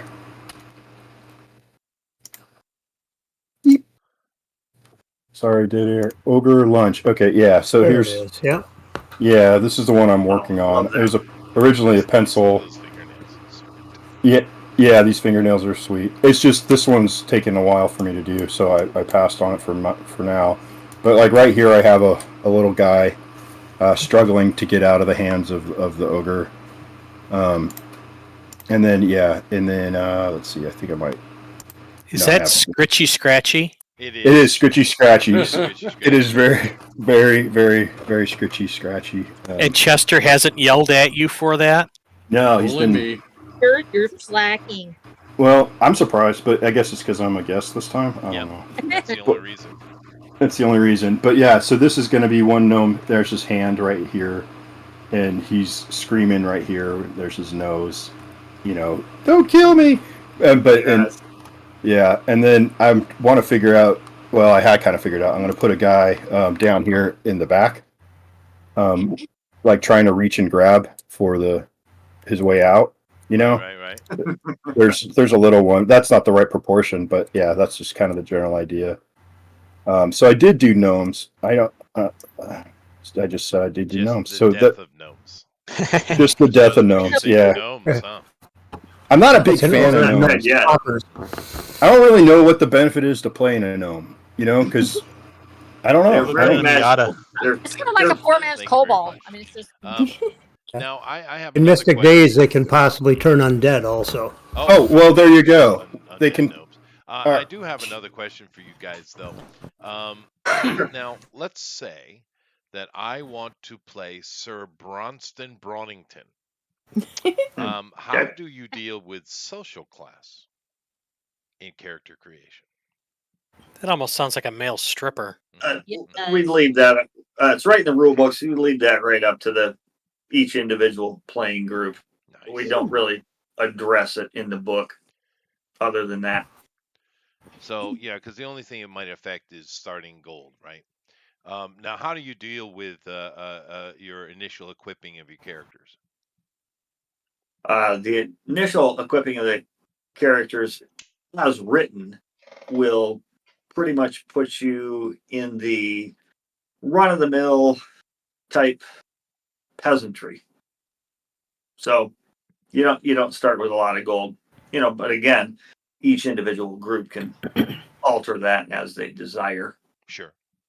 I think you'll start with 120 or 150 silver off the top of my head. You got to roll on a table in character creation. Tables. And there's there's an amount of silver that you can start with based on the roll. And so what you're telling me is Sir Bronington's family has seen better days. Sure, you could be the sir that had been kicked out of the manor by the populace, and now you're one of them. He's fresh out of the Chippendales Fighter Academy. Those that bow tie like a ninja star. You're never going to forgive me for that one time, Jeff. So whatever No, your base no, scores I'm are not. that you start with, your character's going to have 6 base scores: strength, constitution, dexterity, speed, wisdom, and intelligence. We left charisma out. We figured that that's up to the role-playing player. Yeah, kind of left that out there. Although I'm working on something called Machismo and Womanly Wiles for the next edition. Nice. And I came up with Mojo just the other day, so I'm working on some things to add some flavor to that. Yes, But the womanly wilds are the most dangerous one, though. Be careful. yes, they are. They're very deadly. But yeah, so your 6 attributes can be increased over playtime if you survive and don't end up like one of those gnomes in Bill's picture. Oh no! Turn into a werewolf. Yeah, so you guys need a little bit more Call of Cthulhu, did you? yeah, I suppose not quite so far, but definitely not Traveler. You won't die in character creation. Oh, fair enough. Right. So, Traveler was you'll at least special. you'll at least get one encounter before you die. Oh, that's nice. That's good to Yeah. hear. So you mean what you're telling me is I need to be tactical. Well, that was the whole goal, I think, right, Dave? I mean, that's what we wanted players to. We really wanted the rules to force lazy players to think and to become not lazy anymore. Bill, So often I'm not. That's not me. He's talking to Bill. What? Lazy? What? No. You know how much work I put in? Oh my goodness. I know. I do. I know. I do it as well. We never get appreciation for it. I mean, you can be confusing like my being distracted with lazy, but it's not. Inattentiveness is not necessarily lazy. Yeah, I was just being hyperbolic. It's okay. I know, me too. But I think I'll work on the punchline later. Playtest rules, I believe, are written for up to 6 players. Personally, I have found any game with more than that. We've run those on the channel, and you shouldn't. Yeah, right. I once had 8 people online. That was like, that's crazy. The ugliest one I saw was 10, and that was John Diller trying to run that. Oof. Yeah, that was nutty. I ran 13 at a convention about 6 months ago. Wow. Oh my! Yeah. That was very strenuous. So 3 to 4 players was my favorite. Really. Yes. Yep. That is best. Yep. With hirelings. That little special zone. Now, how do you guys handle henchmen and hirelings and such? Well, they're detailed somewhat in Creatures and Coins. We'll probably flesh them out a little bit more in the next edition, but they're listed in there. But we don't really have, how much it'll cost to hire a henchman or whatever. Kind of left that up to each individual group because a lot of guys are going to create their own campaign setting and they're going to have their own economies and whatnot. So we kind of didn't really even touch on that other than what henchmen and hirelings are. Yeah, right. The mechanics of it. Yeah. Right. We've given them fortitude, and your hirelings aren't going to stand there and fight an ogre. They're going to run away. Fair. Their fortitude's going to be pretty low. Yeah, a henchman will have a higher fortitude than a hireling. Especially Eric's ogre. Yeah. Eric's ogre, I would run. That one's nasty. That is a bad one. Yeah. Now the chat is glomming on to Sir Bronson Bronington, the third. Yeah.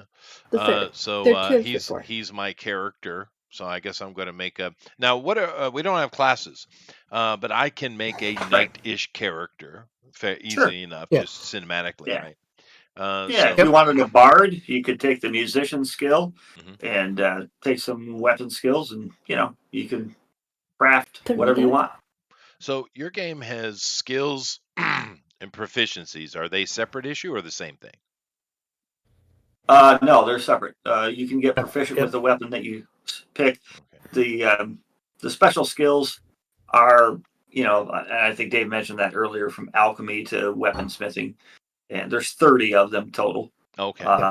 But then there are some specific combat skills. You can take the martial arts, or you can take archery, and there's just a handful of those specifically. But then outside of that, whatever weapons you choose, as you use them and you get better with them, as Dave said, you get better with the weapons that you use, not the ones you don't. Right. So you will become more proficient with those specific weapons up to a certain bonus, and then you're maxed out. But as you get better, you'll go to the next die. No, I see. Well, no, you're doing the Earthdawn progression thing. I see what you're doing. Yes. Well, you do both. A proficiency will give you a bonus. Right. That doesn't give you a next die. I get it. The next die comes as you're successful with every attack or defense, or even unsuccessful. You'll get X minus points if you're unsuccessful. So you fail forward, and once you get 100 points, then you'll go to the next die. I see. Okay. And proficiencies will work similar to that too, but and you can spend those points, those 100 points. You could either spend them and say, okay, I'm going to go up to the next die, or you can say, well, I'm going to spend those points on a proficiency for this weapon. So you're really better off going up to the next die to begin with, but you could just, you can go either way with that. Min-maxers are a real thing, my friend. Yep. Yes. Well, there you go. But with the quick start rules, it comes with 6 pre-generated characters. So, get ready to lose them. So there's no love lost with a pre-generated character, but you can name them. And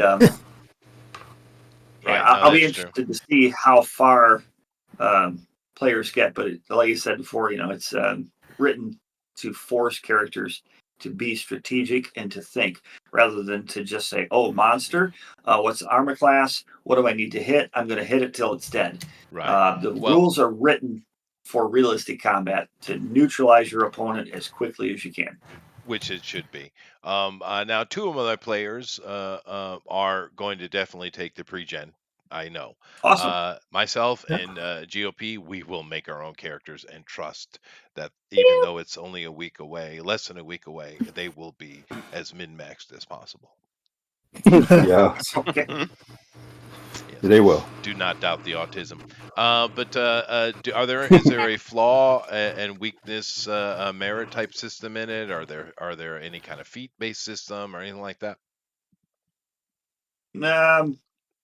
There's feats, but a feat is based on your attributes, so it's not necessarily a specific feat.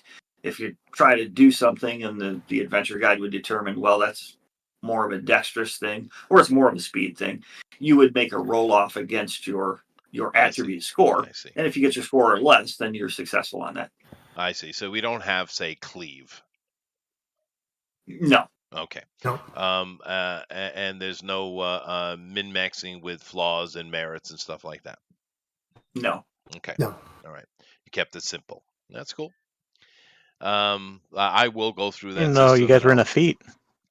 Well, now with the quick start rules for the playtest, Alan. Correct me if I'm wrong, Dave, but I don't know that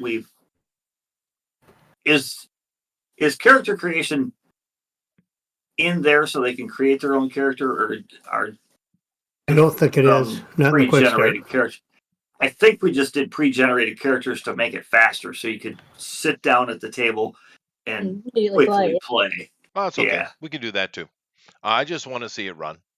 It'll be fun to do a little one shot and support. We do have a campaign going on, which we were only in session 2. So, that's okay. Well, we'll do a little one shot, and check out your system, and we'll use the pre-gens. That's fine.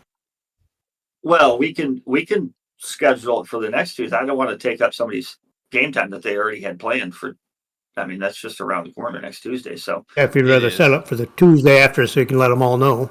Yeah, Yeah. no, that's probably you're probably right. Yeah, so maybe in Okay. not next Tuesday, the Tuesday after. That way I Tuesday can after. announce Okay. it. that'll work. If you now with that, since there is extra time, two of my players, I'm just going to give pre-gen because yeah, that's what the Okay. best way to go. However, if you have That'll some work. kind of just sketch, I it can doesn't have send to you be a pretty. PDF. Yeah. Yeah, I can send you a PDF if you want to create your own character. Yeah. Yep. I'll send you the PDF. We'll just work out how to get that to you through email Well, or something. I just sent you a link to my Discord, and you can just DM it to me directly, right in Oh, the okay. Discord. It doesn't have to be no pretty thing, just the data is fine.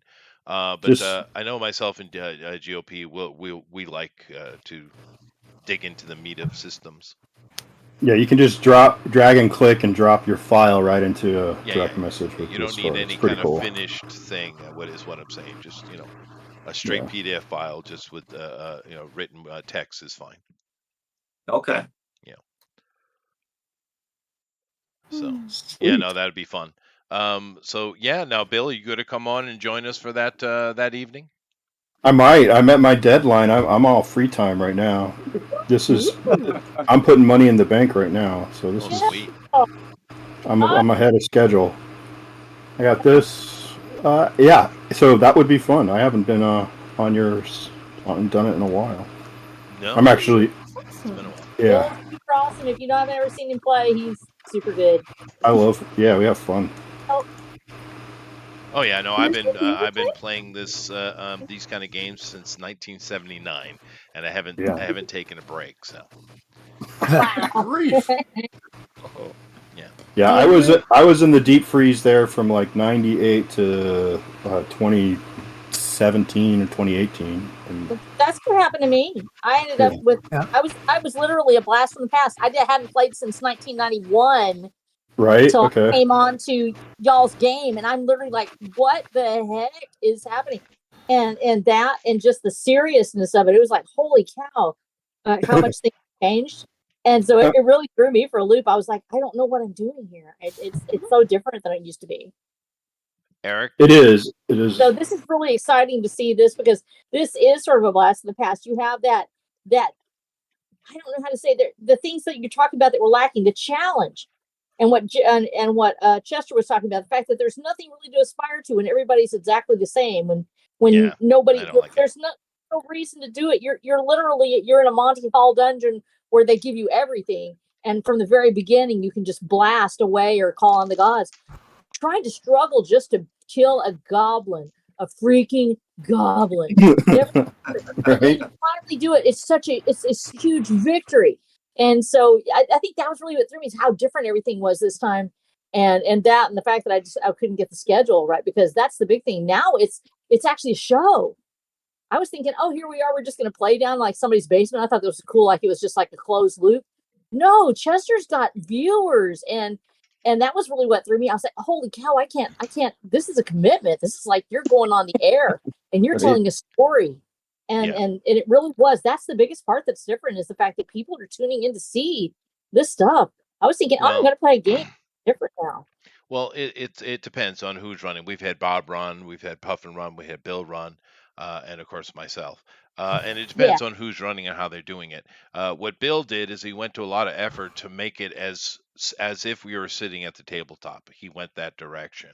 I know, and that's like so cool. What I do is I create PowerPoint presentations, which is hard not to be purely linear in that regard. But I create these, so there's a visual aspect to it. You're watching a story develop, right?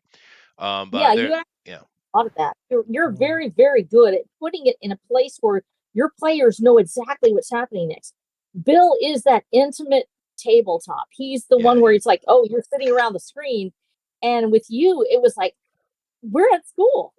I can see everything. I can make decisions a little differently with that one. Whereas with Bill, I really was. It was like being back at the table again in 1991. Yeah, no, it's cinematic versus miniature. And Bill did a really good job with creating all the all the buildings and Oh, having all the miniatures and managing all that in play. I have to give Eric a proper a shout out. Ooh. boy. Eric, your dice is accurate for an 8-sider. The 8 should be on Good top, job. however, and the 5 below, but that is how the faces show. So bonus Thank points you. for Eric. It is close. It's just your statistics are off. Yeah, your 8 That should be was on top good. and your 5 should be on the bottom. Well, actually, I think it goes. I think the 3's above the 8, technically. No, it's a Maybe 8 it and 5. varies. The from- picture I'm I looking get it. at on the campaign. Hold on.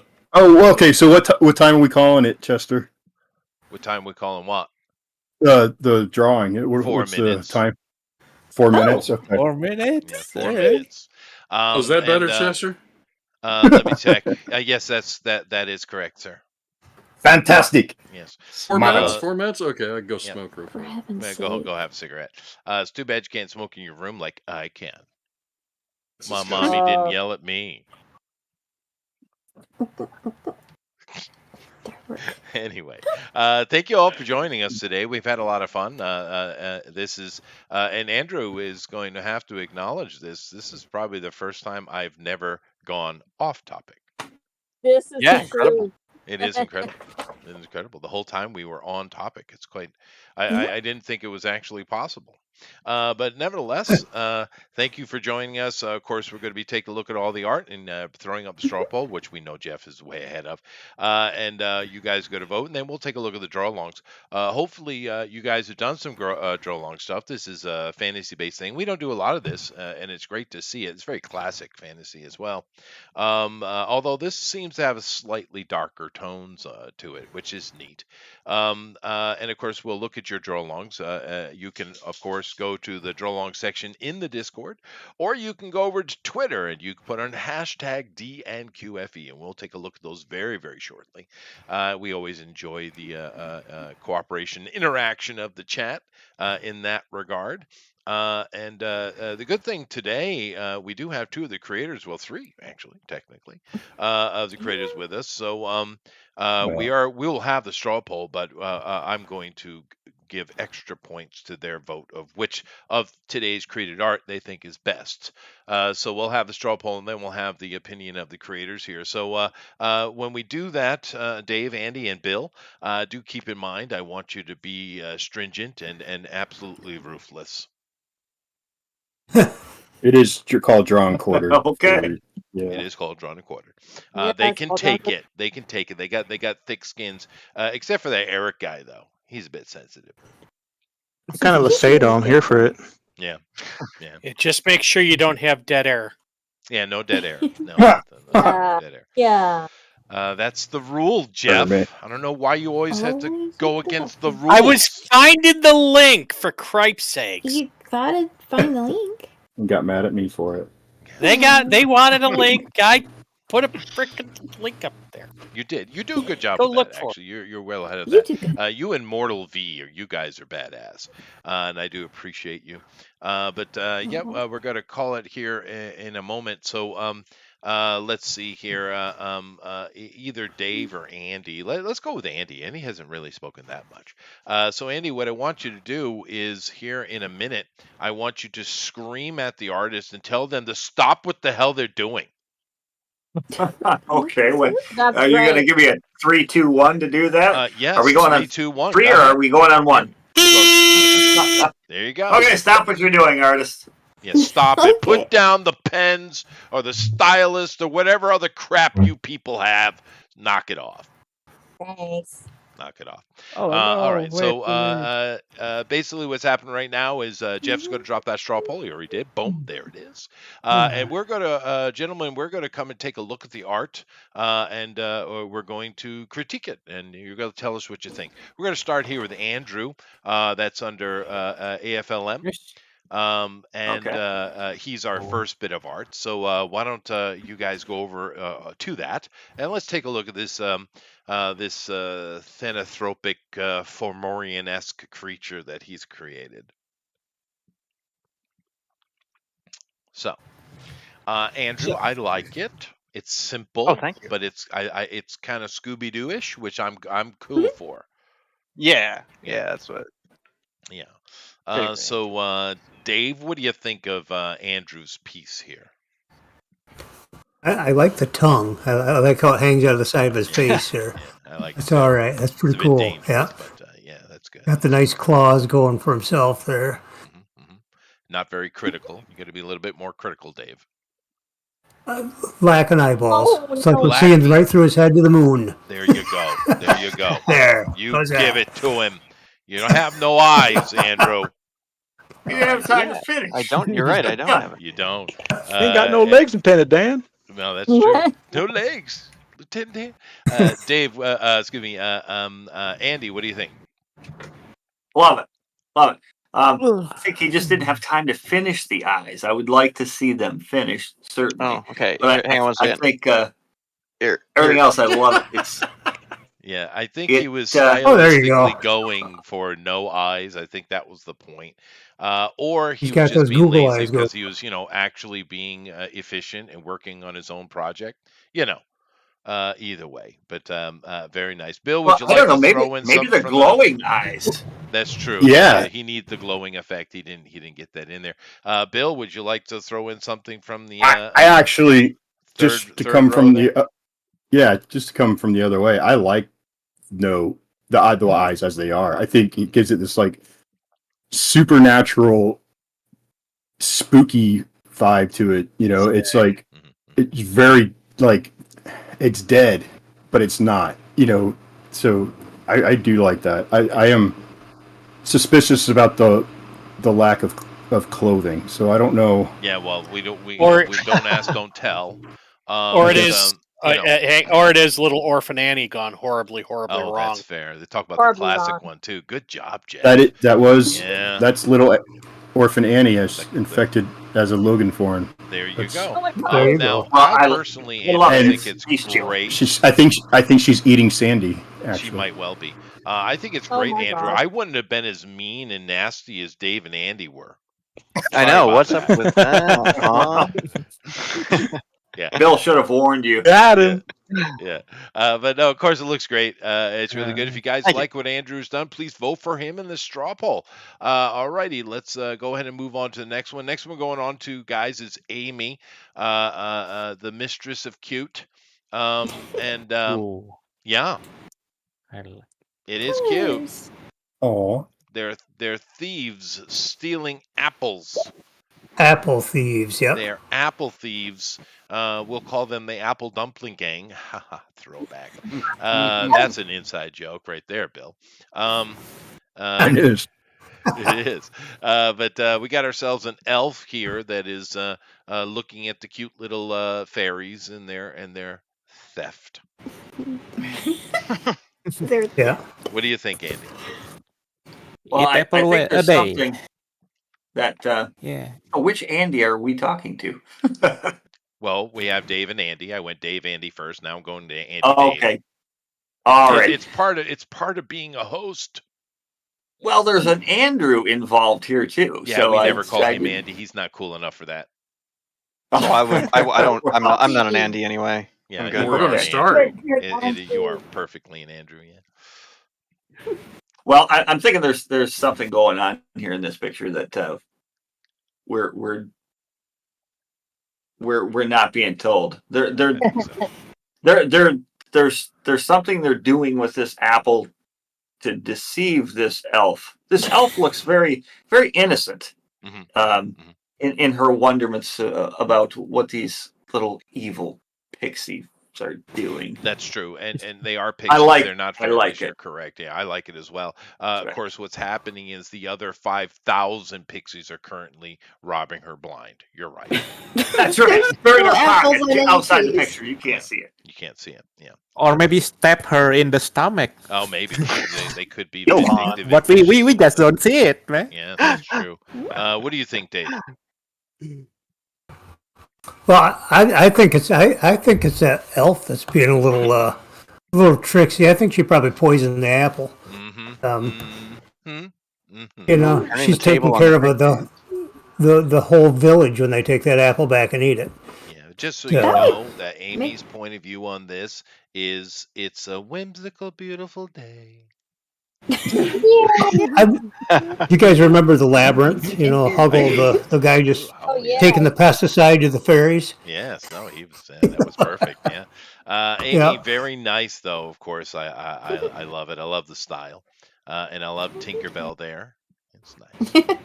That is Tink. Yeah. I was thinking that the pixies drugged her. She looks really high. She does, but we don't mention those things. This is a well, it's a PG-13 show. Well, so they no, I mean, kids don't take strange fruit.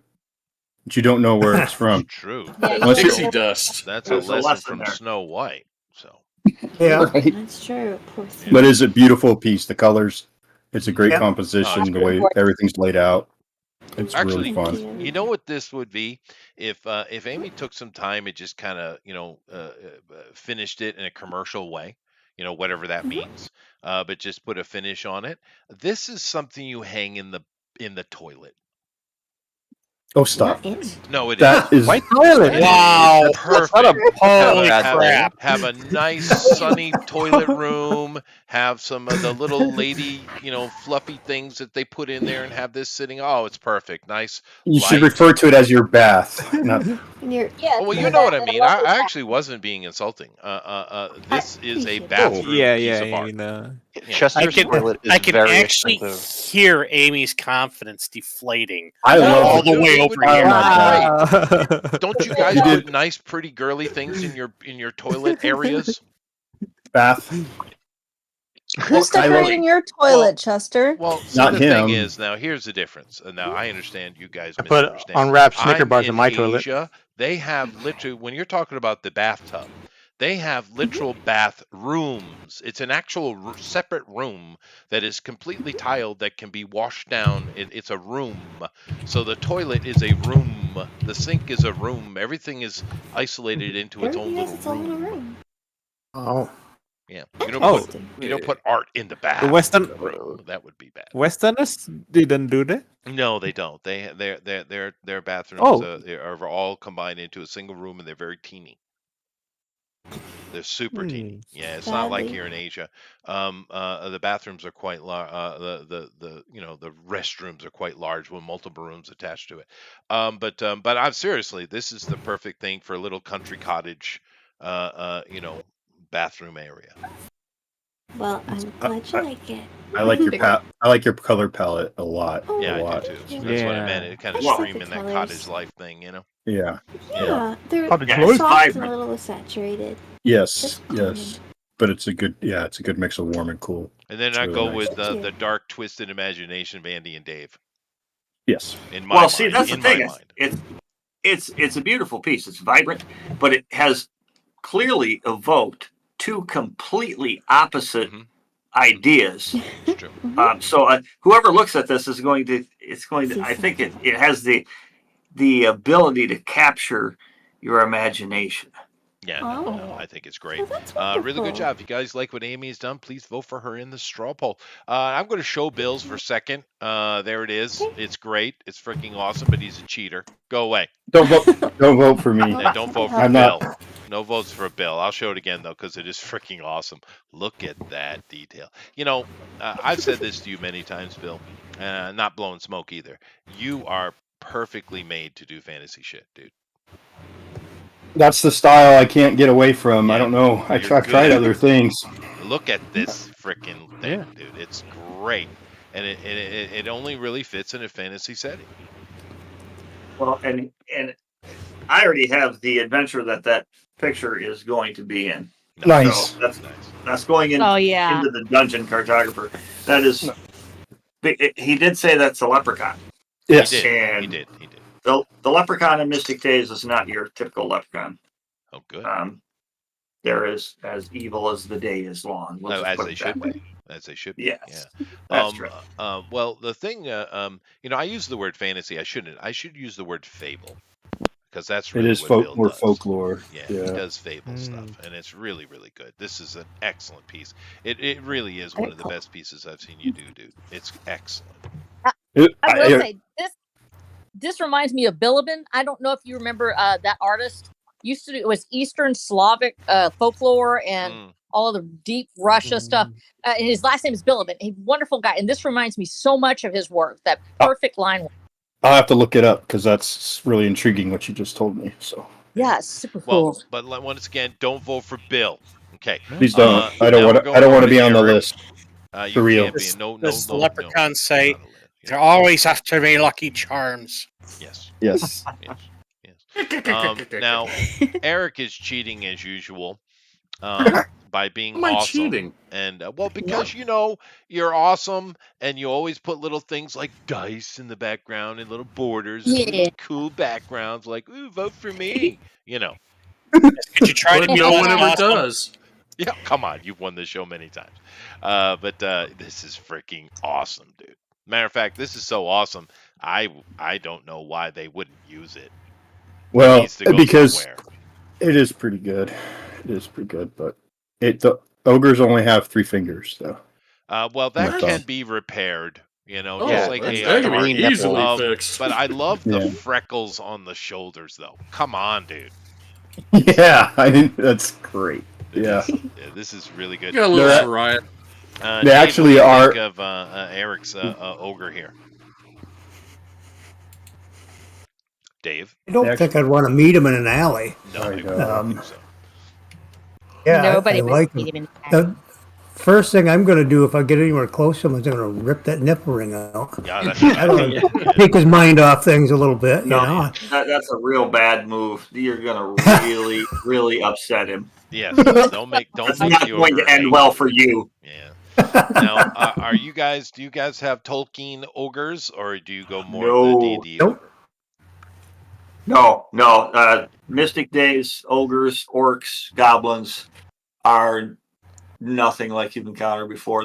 They're Yeah. we stripped them of their humanity. They are irredeemable. Ooh. Okay, but I meant They like are turning to bestial. stone in the light They're- and things like that. They're not going to do that, and they're not going to use weapons. They're not going to craft armor and that kind of. It's fang and claw and whatever magical abilities they have. I wonder. Goblins, for instance, are a hive creature, and so the head goblin is the queen. Wow. So if you kinda run into combined one, the you might little- run the into kobold lore in 50. there. All right. Well, kobolds are another story, too. Yeah. But I like, actually, the jawbone is appropriate because they would pick up anything and beat Oh, yeah. someone with it. You Yeah. must have beat something pretty big. A branch, whatever, rock. Yeah, they'll use anything they can grab. Corner Whatever it is, post. have that jawbone's Yeah. pretty big. Oh, Alan's picking on Clint Howard. He can't help that he's What? They're all He was in the about Apple Dumpling Gang. He was a Yeah, kid. He was, yeah. But I was referring to our game where we actually were was the facing goblin in off that movie, against right? The Apple No. Dumpling Gang. I think I was running that one. They were bad, yeah. Yeah, they were bad. But anyway, this is freaking awesome. Andy, do you have an opinion on this? Well, as I look at all of these, and now I look at this, and it's completely finished. How long did it take you to do this? This just amazing. Yeah. Yeah, no, these 2 guys hours? got for 2 hours? Yeah, 2 hours. They're gotten quite speedy, That's less than 2 incredible. hours actually. But here's the thing: this right here needs to go in your next book under the Combat Yes. Explanation Center, with him looking at you like, "What you gonna do?" Right? No, this belongs in a book. It does. Yeah, it's awesome, Eric. Yeah. If you That's guys cool. like Yeah, what Eric's done, please absolutely. vote for him to Thanks, straw guys. poll. Let's move on here to Gabby, who is muted. But wow, look at that! Now she wasn't able to get Hello. it She's done. not a Gabby, mutant. I hope you finish this because I love it. I love it. Thank you. Oh yeah. It actually turned out really good. It did. And I love how we have always the does. fighter from Dungeons & Dragons TV show. That's awesome. Yeah, no, you got to finish this, Gabby. Please finish this. and It's share so it. cute. It's very I love cute. the hat. Slingshot. Yeah, I love the slingshot. They freaking fly, and he's running, and it's really good. It's really good. So nothing to other than unfortunately not being able to finish in time. I think I love this. What do you think, Andy? Absolutely love it. It captures humor and fear in one picture. I love it. Yeah, it's superb. Andy, what do you think? I just told you what I thought. Oh, I'm sorry, Dave. Dave. I had to run over and look at it on YouTube. For some reason, her picture does not come up for me. Sometimes they I won't, heard the same thing. roll up for you. But you can see it on YouTube though. So. Yeah, I was just overlooking it on YouTube. Yeah, I like that. I like that he's got her in a run and she's still flinging rocks back at it. Which I don't know if that's going to help. That can't hurt. It can't hurt, right? No, but it's really, really good. It is. I like it. I love it. Bill, what do you think?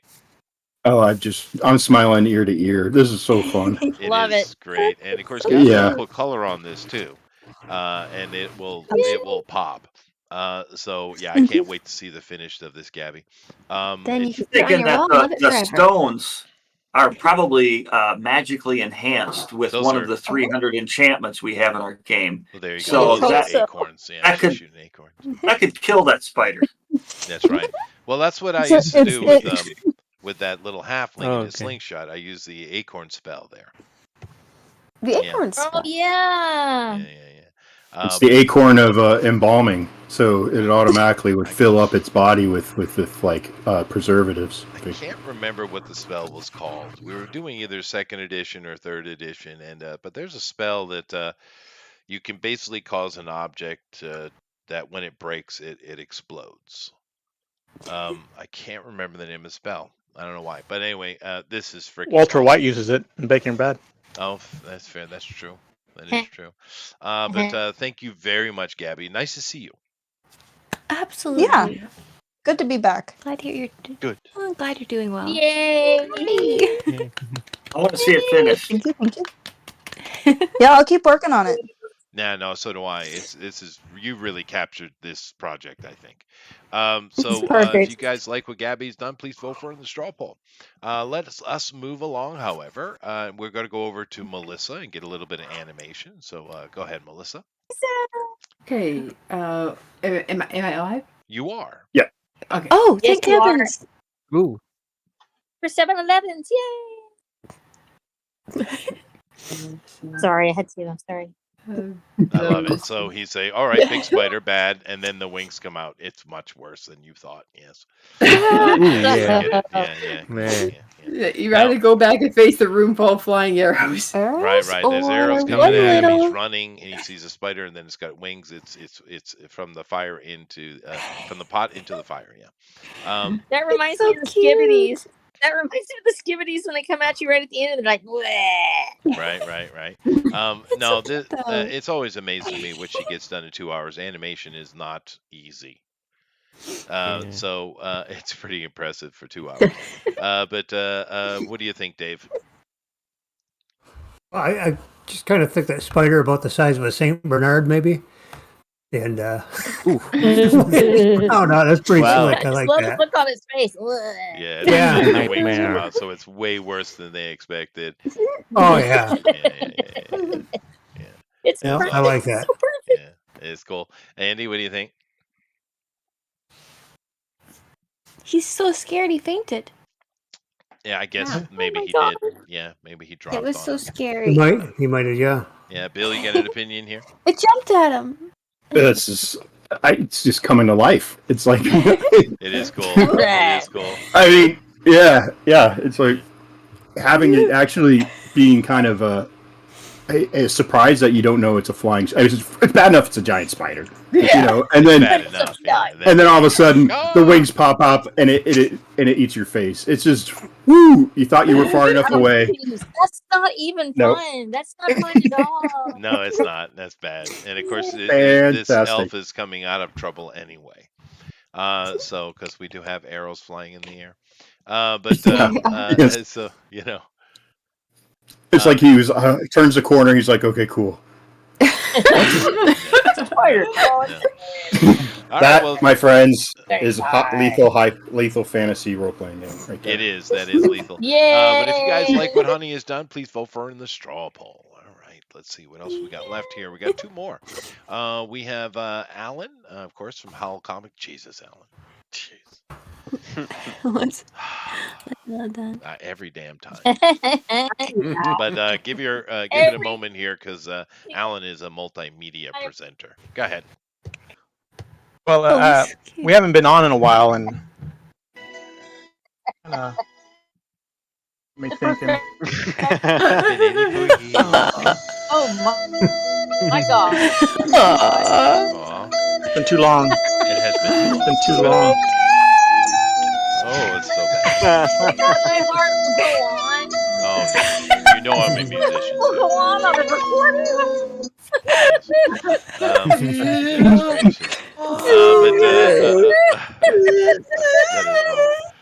It's so bad. It's so bad. But this picture is not. This picture is freaking awesome, dude. Once again, the flying spider has inspired our artist. Are you okay? Someone's lost it. But I love the dwarf is swinging it in on one of the mandibles and going to hack at this thing now. That's cool. Yeah. Are you Not giving up. Are you all right? My grandma used to play the recorder to me when I was little. Uh-huh. Oh, It's so touching on so many levels. oh, So perfect. that's so beautiful. Is that Rosa losing it? Yeah. That's awesome. This beats Good. this beats Stella Spidey. I'm sorry. As soon as face comes on and that horrible music in the background, I'm like, It's so bad. Man. It's so bad. And it still doesn't. It still doesn't touch the Mexican Spider-Man though. I think it rivals it. I think it does. I really think it does. At a deep level, just the music. But yes, they're both completely different. But I love these both almost equally. I would almost buy this. I would go and give you money for this, Alan. That's So I can funny. make my list. That's good. Oh gosh. Sweet. All right. Well, have we got Andy back? Am I here? You are here. What do you think Hey, of Alan's piece of work here? I'm glad he woke back. Well, you're not giving me enough time to look at all this artwork, quite frankly. My wife she hates looking at things with me because I have to really just Stop. there's so much to look at. Yeah. And then this picture is just another thing. So much to look at the axe. Look at the detail in the axe head. Yes. I just love that. Yeah. Alan is a professional. Yes. Yeah. Do not attempt this at home. Can No. can we put that in our book? You should. Yes. Yeah. Do it. you Do should. it. Just I do love it. that. Don't That's ask. cool. Yeah. Yep. It's easier to ask for forgiveness and permission. Just do it. Oh, no. No, that is not our game with artists. Oh, thank you. Yeah. No. I- This I- is. That would be this is awesome. wonderful. Yeah, It would be that would be awesome. killer. Yeah. Dave, you It have an invokes opinion? a lot of things. It does. No, it is. It is very good. I do apologize for the expediency necessary, but this is a live show. So, I understand. Yep. Dave. Great. The only thing I can see that is lacking is that tail where he crapped his pants. So he's missing that pants full of crap down there. Yeah. Yeah. But no, I mean the details. That's amazing for 2 hours time. That's spectacular, pretty yeah. cool. But I do love the gung ho nature of the dwarf, though. Oh yeah, he's not giving up. No, that is so cool. It's a Bill? true Mystic Days dwarf. I think we found another member of the clan for my dwarf there that I showed you guys earlier. So Oh, nice. yeah, That's for sure. Definitely a head splitter. Yep. He's a head splitter. Yep. I'm not here with you. You're here with me. That's true. That is true. That is true. This is awesome. If you guys like what Alan has done, please vote for him this straw poll. It's really, really good. We got one more, and of course, and we've had some great stuff we looked at. And one of the things I love about our artists is they're all coming at it from different angles, right? They're not Right. uniformed. It's not all Marvel-esque. It's very different. And once again, we have something very different. Look at Johan. Damn, dude.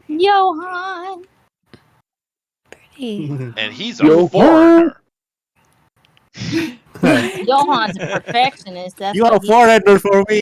Yeah, I know. Exactly. Of course. It's all a point of perspective. Well, because I don't live in my country, Johan, I've been a foreigner forever. Oh yeah. Oh I'm my God. perpetually a Should foreigner. go home. Yeah, This is beautiful. The it is colors Yeah, are I'm really a nice. foreigner. Yeah, it is really Yeah. good. Thank you, thank you. Yeah, I really like the Say it's attention to It's cold detail. as ice. You have both You even got moons the in second there. moon in up there. Uh-huh. Yeah. That was perfect. Listen. Looks He grabbed that nose, to make sure, because that's the gnome. He's gonna have a nice honker. You can put that in there for sure. It is cool. And the dead eyes. Yeah. The That's warts, eyes, the warts. the boils, Yes, the Yeah. oils. and you can Yeah. almost see her shaking, even though it's You- hard you're to right, do totally. Yeah, that. you can almost feel how cold it is. Yeah. Yeah. It's really good. Andy, you got an opinion on this? Yeah, thank you. Oh, just wow. Yeah. You know, when we first saw this, it was in black and white, and Dave had commented about our favoritism, I suppose, with the black and white medium. And as I watched him put color to this picture and it just came to life, I'm like, yeah, It that was is the amazing. color it should be. That is the color it should be. That is the color it just, and then it evokes exactly what we want our players to have in Mystic Days. You should be very afraid. Utter fear. That's it. Yeah, that's cool. Just I love it. crippling. Coloring is a completely different skill set, right? Oh, sure. We're pretty lucky here over the years of doing this show. We got what, I don't know, 150, 200 artists have rolled through here. Some of them are really, really skilled colorists, actually. I think we haven't seen them in a long time for, I guess obvious reasons, but Tal Mulroney was quite a capable colorist. So I heard. He was really, really good at it. Of course, Mrs. Brightweiser is probably the goat anyway. She's kind of ridiculous, but it is a different skill set. Going with the black and white is you're getting the essence of the artist. Coloring, you need the person who knows how to do that, right? And they're not necessarily found in the same people like you do here. Because we have some good colors as well. One person who's coloring, I think, has improved the most here. Johan came in like this, right? Yeah. It's just made that way. He just made that way. Hit But the someone ground who's running. really improved with the coloring a lot, I think, is Eric, actually. I mean, he's got some. Kind Eric of was hitting really a like the way he colors. stylization. Yeah, I like what he does. Way with out that. of my pay grade. It's Yeah, he's enough good. to get by. That's why. I think you've gotten a lot better at it over the years, dude. I really think you have. But nevertheless, thank you, everybody. That's great. If you like what Johan has done, please vote for him in the straw poll. We got some amazing stuff here today, so go get involved and give your opinion. Also good. What I'm going to do now is I'm going to go over and I'm going to share my on my screen right here, so you guys can click on it. And of course, I'll show the chat directly. The draw along stuff. So let me go over here and see what I got. Yay. And then there's us. Yay. So let me go on the Discord first, and there's draw along. So what we got down here? Well, we got some. All right, let's see. Where do I start and where do I end? Yes, That's had from people show up. before. That's from August. So that's here we go. We got Jason Gonzalez. We got JD. We got a bunch. Actually, it was a whole shit. You got a whole bunch. There's they're a waiting lot for in you, here. Okay, Chester. so let me get to it. David, missing you. Let's start out here with Thunderrat or Jason Gonzalez, who is always quite Super awesome. impressive. You guys can once again, the people on the panel can just click on my Oh, box. that's a cool and see monster. it. Look at that, Jason. Super Oh. awesome. Monster. Yeah. So once again, the ogres. Everyone Everybody loves an loves ogre. ogre. They have they're like They're onions. very they say. punchable. He's a hungry boy. He's a hungry boy. Very, very nice, Jason. Yeah. Dave, Andy, if Bill, if you guys have any comments, just go ahead and throw them out. is choice. That is really good. Yeah, it is. The thing I keep saying, I want Jason to come on. He's been on once or twice, but I'd like to come on again because he always does sketches, and they're great. Yep. And we've seen him improve over the years too. Oh but my I really gosh, want to yes. see Oh, him bang out a finished piece.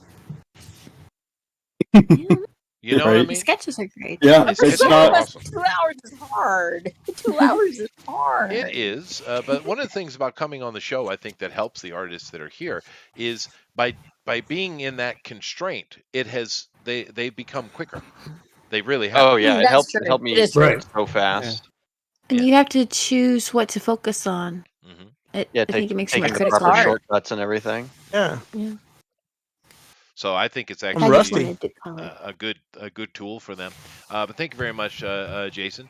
We also have JD's piece here. JD was here earlier. I don't know what happened, but here There you is go. his draw along. He's got Very cool. an ogre that has been beheaded, and there is I an thought elven that was lady severed head. who has done so. Yeah, champion right there. Yeah, yeah. Thank you very much, She JD. got a trophy.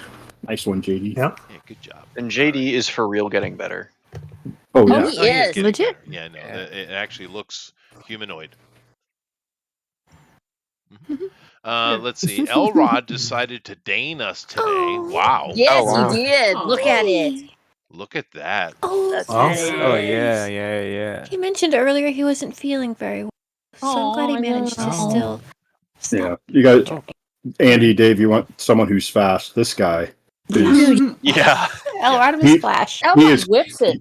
he's quick draw McGraw. I mean, He is. there's just- He'll do this kind of art, and he'll do like 8 of them in the run of the Yeah. show. Yeah. yeah. Wow. Out. Yeah.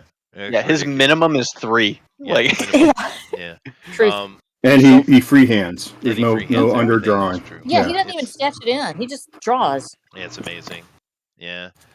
He's one of those type of artists we all hate. But He's yeah. he's been But we like appreciate. He's been like Matt Weldon in that regard, I think. Yeah. Oh, that looks so cool. He's got another one here. Very Of course he nice. does. Look at that. I like that. Oh, nice. Bit of a corsair, maybe. Hmm. Yeah. Yeah. Sheriff. Nice clothing. A sheriff. Yeah, no, I see the badge. That's true. Yeah. Very nice. Thank you very much, Elrod. Rosa has thrown something up for us too, but Rosa's here. So this is, I didn't know you should have told me you were drawing. So this is actually on the straw poll, I would assume. Oh yeah. Oh, Sorry. My pen died in the middle of it. So That's it was awesome. Well, it looks like this goblin is having a bad day. He's happy though. He's He's got about his to. fire going. He's all good. He just isn't paying attention. That's why they once they leave the hive, they know they're gonna die. That's Yeah. guy. That's right. Fair enough. That's right. Fair enough. At So least this it's is on the straw poll, Jeff. I would dying. assume. Okay. Jeff. It is. Yeah. Yes. Okay. Yeah. So if you like what Rosa's done, please feel free to straw poll. You should have spoke up and told me, Rosa. I didn't know you were drawing. I drawed. I drawed. drew. But I You drawed. It was quite You drew. bad. But we got a lot today, and I still got to go over the Twitter. Look at Blue Yeah, Moons, of you course. got a bunch that came in. But definitely, if you guys like what Rosa's done, for it's very cute. It's very nice. Thank you. Yeah, it's very, very Puff the Magic Dragon. Puff the Magic Dragon. You know, like that. I know this. He's got. This It's almost dragon like has it's a little goblin's pet. Oh, You just roll them and lick them. Sheldon has deigned us today too. When's the last Yes. time Sheldon was on here? Oh. Sheldon's in Nice. my chat. He's up in my chat. Wow, look at that. Somewhere Amaron smiles. See, we didn't have Amaron today. We got an Australian that's Yeah. really good with the I hope he's the okay. breasticles. He's Armoron's a pinup. He is a Extreme pinup pinup The artist. pinup girl guy. Yeah. Extreme pinup guy. But As they call them in Australia, boobadoodles. Boobadoodles. Boobadoodles. Yeah, that's true. But this is awesome. Thank you very much, Sheldon. This is great. I Yeah. don't know what this troll is up to, but it's no good. It's no good. They're bad There's no guys. good in it. No. They're trolls anyway. Mostly That's bad. That's true. Yeah. But they usually are hairy, sweaty, fat, and live in their mother's basement. Wait. Am I allowed Keyboard to shoot? warriors. Low? Am I allowed to shoot low? I don't know. But thank you very much, Sheldon. We also got Adrian here, Mr. Miracle. Oh, Look yeah. at that, very classic. Oh, there you go. That's very Oh, classic. nice. Now talk Yeah, about he fired that out. improving over the years. My goodness. Adrian, Yeah. And he did that in 2 hours. You give him twice the time, it gets better all the time. Good Yeah, job, that's really cool. Adrian. Good job. Yeah, excellent. Yeah, it's very, very nice. So we got a lot of stuff today. I'm very happy with the show up in the Drone a Quarter today, guys. Yeah. Thank you very much. We do appreciate it. Let me go over to the Twitter and catch our last bit of ones. Okay, yes, I will. Fine, let me do that. Yes, and that. Okay. Okay. Thank you. Okay, now Right, now back to I'm Twitter. I got it.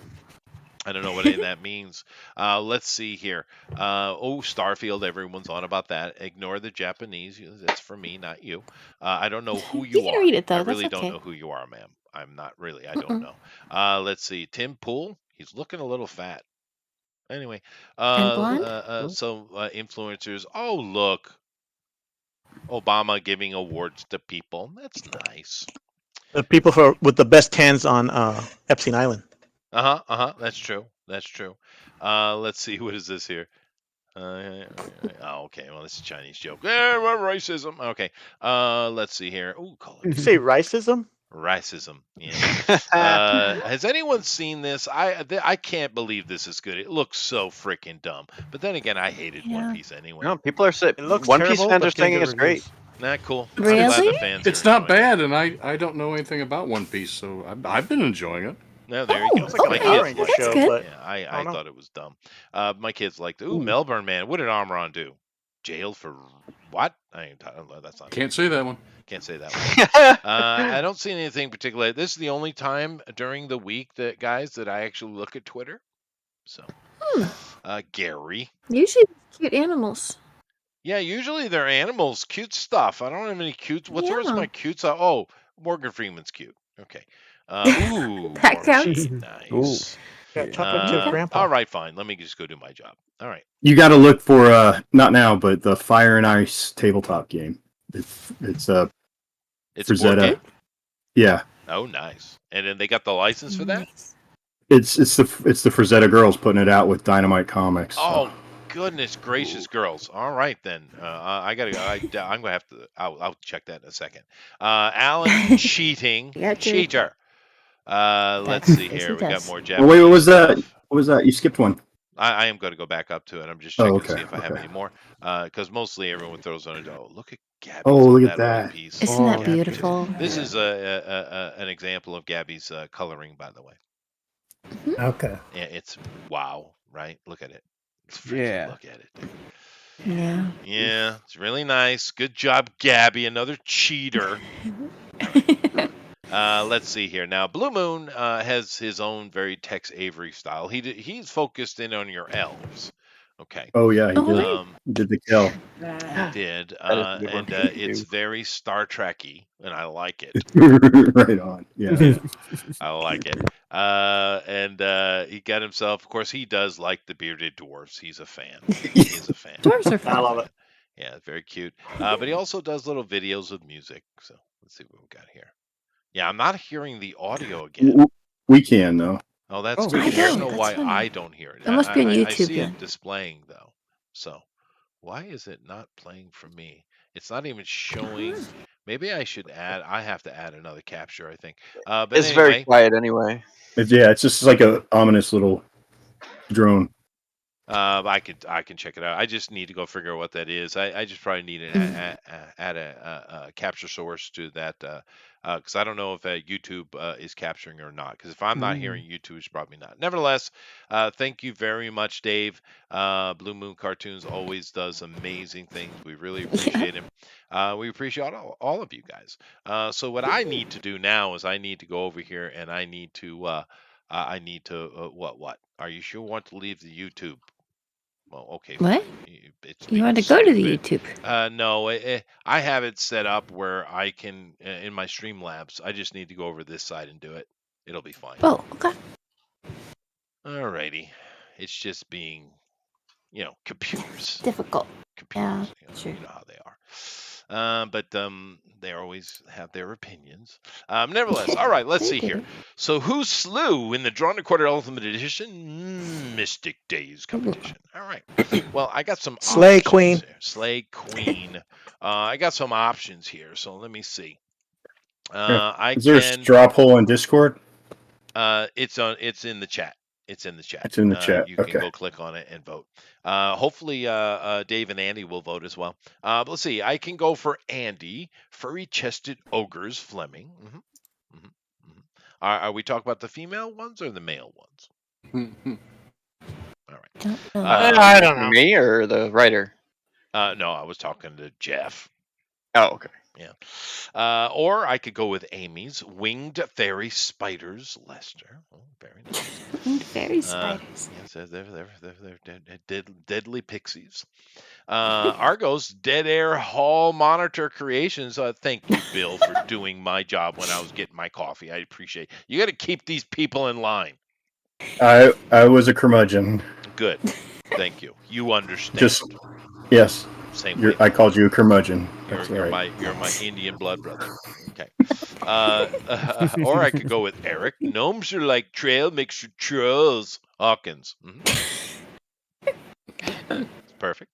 Melissa also had an outing today. She says, kneeling, knolling domes on a coal. Ooh. That's a tough one there. Yeah. Try again. Kneeling, knowing, knowing. Kneeling, knowing gnomes on a knoll. Very nice. All right. We Thank also you, have that was Alan. fun. Orcish Defamation League, Lanzo. Actually. It's perfect. They're Johan- orcish persons.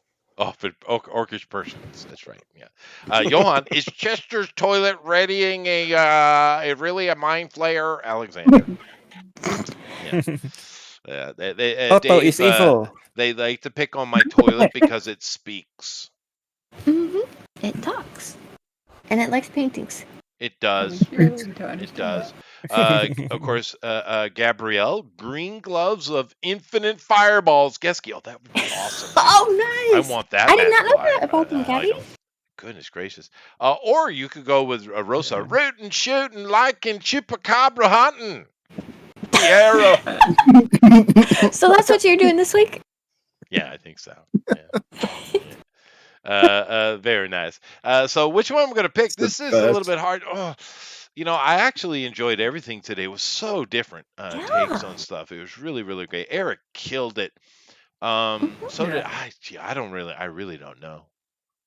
I would, I do know. I would pick Gabby, but it wasn't finished. Well, That's the only reason. I think I got to go Gabby anyway, though. Because it's I made my choice. Well, yeah, that's what makes it so good. Is it wins even though it's not finished. Oh, it's so perfect. Oh, that's okay. And we missed Yeah, Gabby. I picked Gabby. Yay. Thank you. Oh, you're welcome. And my vote mattered. Very nice. Very No. nice. We'll give it a No moment way. here, see if we get any more votes. But whilst we do that, Dave, Andy, thank you very much for coming in. We appreciate you guys. Of course, Bill as well, although he's thanks for having us. Yeah, no, Yeah, thanks for doing this. This is great. hopefully you guys. Where do I enjoyed get into yourself. vote? How do I get into vote? You go into the YouTube, go to the chat, click on the straw poll, and you can make a vote. It There doesn't should be a have to link in download the- anything. in the It's chat. easy. Don't have Okay. to sign up for nothing. Just go into the YouTube, go to the chat area on your YouTube, and you'll see straw poll. Just click on it. You don't have to download anything. You don't have to sign up. It's really easy. It's It's one of the web links non-invasive. that Jeff posted in the chat. Yeah. Yeah, there's a hyperlink in the chat that says straw poll. HTTPS : / That the warrior there is he's actually the one running, seemingly saving the girl, while the girl's like, dude, we can attack this thing. Right, She right, has right. like there's no fear, there's just determination in her face. Gabby, Yep, fan. she's got this. Yeah, it's so good. But I love it. these guys are always great. They put out some amazing art all the time. But sometimes it's really tough to choose one. Today's one of those days. But yeah, no, Gabby, I think just encapsulated. But so did Eric, though. I don't know. I made my choice. I'm No, sticking with everybody's it. great. There's too many good ones. You have to pick one, though. Yeah, Gabrielle's just so clean today, though. it was. Yeah, I don't So live in clean. regret. I don't believe in it. So. vote But for anyway, Gabby, I'll it's give it always another well minute spent. here for these guys to get their votes in. And keep in mind, guys, with voting, this straw poll link we have, like I said, it's very easy. You don't have to download anything. It literally just takes you there, you vote, and you're done. You don't have to sign in. It's very simple. It's very straightforward and easy. Now, I do believe, Jeff, although we are not necessarily technically aware, but I do believe that YouTube has polls built in now. Really? Yeah. Yeah, I've seen, yeah.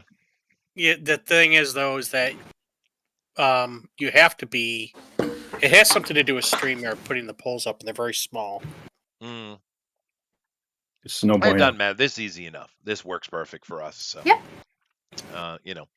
But other than that, I guess I'll let these guys get their votes in. I haven't seen a shift. Let me do a refresh real quick. And we do have more votes, so that's good. So all right. Yeah, Alan got some love. Good for Alan. Hey. Yeah. I'm having an issue with trying to find the straw poll. Where's this thing at? Oh, really? Well, if you go to YouTube, there's a chat scrolling on the side. It's probably on the right hand Yeah, side. the live stream. Yeah, I'm just, looking at it. You're going to see Jeff Potts. He's got this little boring gray circle with a J in it. You know, he's very original. Yeah. And then There next it to it is. says Got it. straw poll. Yes. And then click on it. I am Converting there. expectation. We got it. Yay. You gotta let him talk to you like that, Jeff. I was Yeah, sending Jeff, you him gonna let links him for talk to you Christ's like sake. that? Talk about me. Talk about me. Me. Every time I'm sending a link, everybody's Poor Jeff. We appreciate you. We do. We do. We wouldn't have any links without you. That's so true. It's true. Yeah. Very, very true. So it sounds like you guys are, even though you're having a very successful campaign, congratulations, by the way. Bravo. It also sounds like you guys are already working on the next edition Yeah. or Yes. further books. Let's say that source books. Well, yeah. I've got a campaign setting that we want to get out, and Dave's got a campaign setting that he wants to get out. But it's just, we're working 9-to-5 jobs and trying to do this full time and trying to have a life outside of all that is, boy, there's only so much time in the day, so it takes a lot of time. So if this Kickstarter can help us get out of these jobs, we can produce much more for Mystic Days. That's true. That's true. What are your professions? I am a boiler inspector. Nice. Cool. That's a stable job. How about you, Andy? Yeah. I work up at the Home Depot. If you got to have some lumber, come and see me. Oh, sweet. Nice. I've heard lumber prices have gone through the roof. Yeah. Yes, they have. Yeah. There's no end in sight. Wow. And it's so weird how isolated all that inflation is in just one spot, because living over here in Japan, nothing's gone up at all. We have zero inflation. Yeah, it Nothing. could Really? be all the money they've been printing. Could be. So I don't know. It's Yeah. kind of curious. Anyway, I'm going to Yeah, call it's it. like they're trying to just. So thank you all very much for your vote. We're going to go here and take a look at all the things people are working on. Of course, we'll end the show by talking with Dave, Andy, and Bill in regards to their project. But first off, I want to say specifically a big thank you to Rosa, Bill, of course, who cheated. Shouldn't be on the straw poll. I know what you're doing. Amy, Andrew, Johan, Alan, Melissa, and Eric. Claps for everyone. Very nice. I just saw a doctor for that. Nice. Oh, Nice to see you mean applause? That's true. But extra big special love and claps for Gabby because the one I voted for actually won. How rare. Yes. Yay! Marvelous, Gabby, darling. big claps for Absolutely. Gabby. Thank you very much. Woohoo! Yay, Gabby. Thank you. Sweet Thank piece, you. man. Thank you. But honestly, there was some really cool stuff. I enjoyed yeah. everything that came out today. Rosa's was great fun. I just It was wish she amazing. spoke up. But so many cool things coming from everybody today. I mean, Johan, damn dude. Of course, Eric killing it as he always does, and it's very appropriate. Eric's always appropriate. But thank you to everybody. Really, really cool stuff. And Alan made everyone laugh, particularly Rosa. You know, Yeah, that was precious. that was funny. But anyway, one of let's the go highlight ahead and reels. jump on over, back over here and see what everyone's doing. Now, Dave, Andy, Bill, what we're going to do here is go through and let everybody talk about the various projects they have going on, and we're going to end with you guys, and we'll end on your Kickstarter page, and you guys give us an elevator pitch for your project, please. So let's go ahead here and start with Andrew. Go. All right. Well, what if Tolkien wrote Thundercats and then set it in the Wild West? If you like comic fantasy and some fun Thundercats inspired work, you can go check out my free fantasy webcomic over at SolarianSun.com. That's SolarianSun.com. Read it for free. I just posted up to page 265. But if you become a Patreon member at patreon.com for as little as $5 a month, you can read up to page 617 this Saturday. Almost finished with the first chapter of volume 4, and I am currently in book editing season. So con season's over. I'm now into book editing season, where book 3 will be cleaned up and ready for printing. The Kickstarter for that will be starting in January. So look forward to the new Solarian Sun Volume 3 Kickstarter for the 3rd book and all the extra goodies that'll have. I think that's everything I have for now. Sweet. Sweet. 600 pages isn't enough. No, it's certainly not. He's counting on that 1,000th page. I will get there. I You promise. will get there. I know you will. But Andrew, has anyone pointed out the fact that Solarian Sun is basically saying of the sun? So because of like it's I basically mix solar and lion, so they're sun lions. So Solarian. So that's what that is, because there's another race which are the Lunaians, and they're the moon lions. So there's sun lions and moon lions. I see, but you inadvertently created an actual word. Yes, I am. Well, technically, isn't that Solarian with an A-I-N, L and at You the can end do it instead this of an way. L? It's just talking about whether it's professional or non-professional. I see. You know, I the see. He's very ERORIRURAR conundrum. Right? Sure.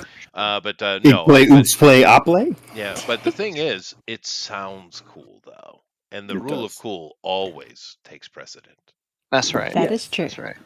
And if you read the book, you learn all the lore about it. So go ahead and read the book for free at that. Come on. Ooh, There you go. Yeah. And you can Hundreds learn all of about the pages. Soul Lions and the Luna Lions. Better give him money, is what I would say. That's But true. anyway, thank you very much, Andrew. Amy and Melissa Lester. Very nice stuff today, ladies.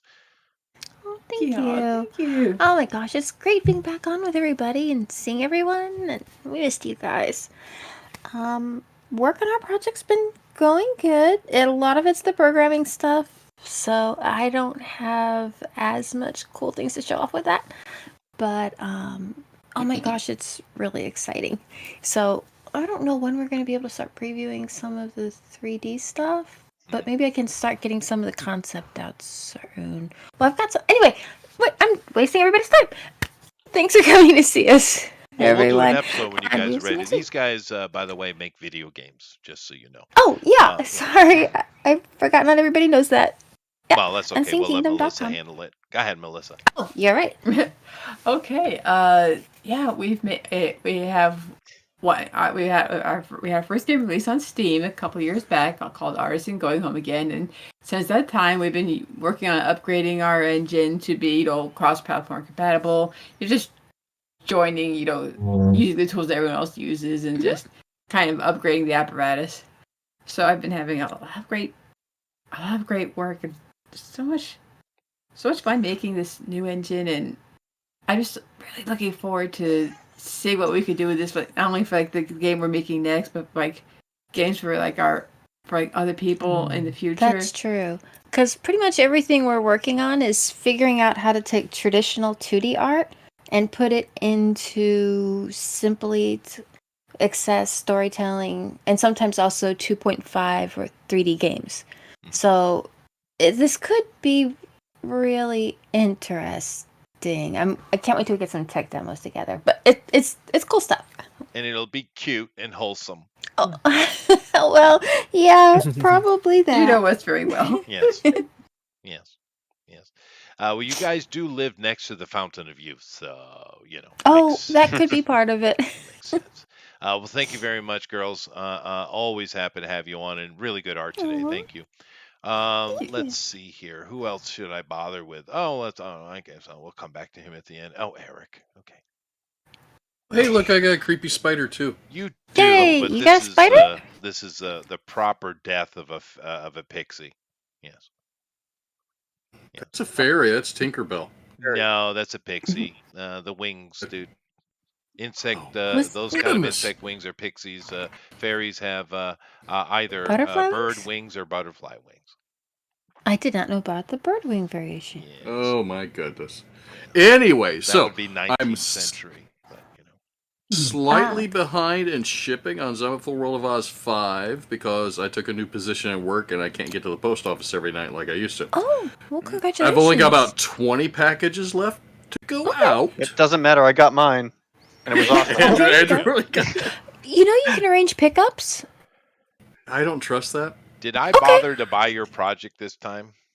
Yes. Yours is waiting on. I got to put some candy in it to send over. That's true. Aww. That's true. So, got another batch going out this weekend, and due to the timing, since I didn't plan on getting a promotion at work and having to work more hours, I'd already scheduled my next campaign to launch on Sunday.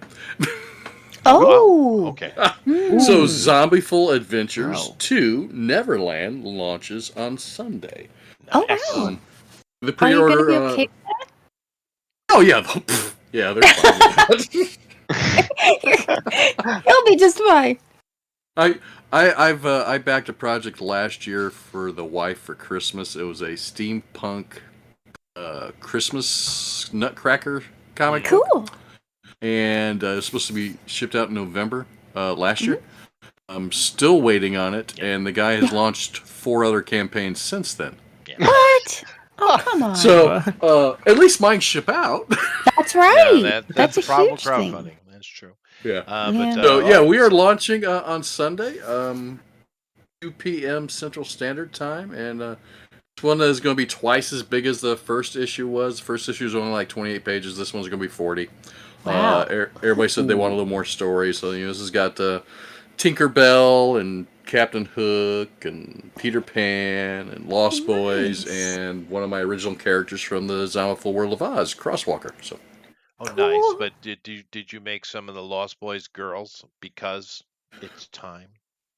The Lost Boys are all boys. Many of them are missing limbs because Peter Pan does go out and tear off limbs if they're too fat to fit in a tree. Oh, fair. That's fair. And they've been replaced with cybernetics. Yep. And if they complain about going home, Peter Pan kills them. Yeah, well, I think it would be Steambernetics, though, because you're a steampunky game, so. Steambernetics. That's Steambernetics. that doesn't roll off the tongue, though, does it? No, it doesn't. No. But nevertheless, awesome. Thank you very much, Eric. And go Thank you. check it out, guys. Go check it out. And he's launching here on Sunday. Sweet. That was quick. Exciting. Gabby, would you like to say something to the people? I love this freaking piece of art, dude. It is so I cool. know. Whoops, 1 second. I don't know if I'm still muted. No, I'm not muted. Okay. My phone was acting up. Hello, Oh, yeah, they people. do that. You can follow me on Instagram at Gabrielle.Geske. Commissions are open. I am figuring out how to open up a print shop, so keep your eyes and ears open for that. Oh. Thanks nice. for Cool. voting, and have a good night. Yeah, excellent. Yeah, no, very, very good. Thank you very much, Gabby. And let us know. Keep us up to date on that. Let's see here. Alan. Where'd he go? Alan. I was on mute. My bad. Oh. Hey, I'm just working on stuff for other people mostly right now that I can't talk about. So expect some stuff. But it's like, I mean, I can talk about it. I just can't show anything. Like I'm working on the Ace 3, and I'm working on logos and stuff like that. But here's a piece I did for a tech company. I do their banners. Oh, fun. Oh, that's nice. So you do for all graphic their art seminars. too? Oh yeah. Oh, that's cute. Very cute. Yeah. Yeah. And slowly but surely, I am working on my own book. Nice. I'm doing it in between the projects I get for money, right? So, Right. So here's Yeah.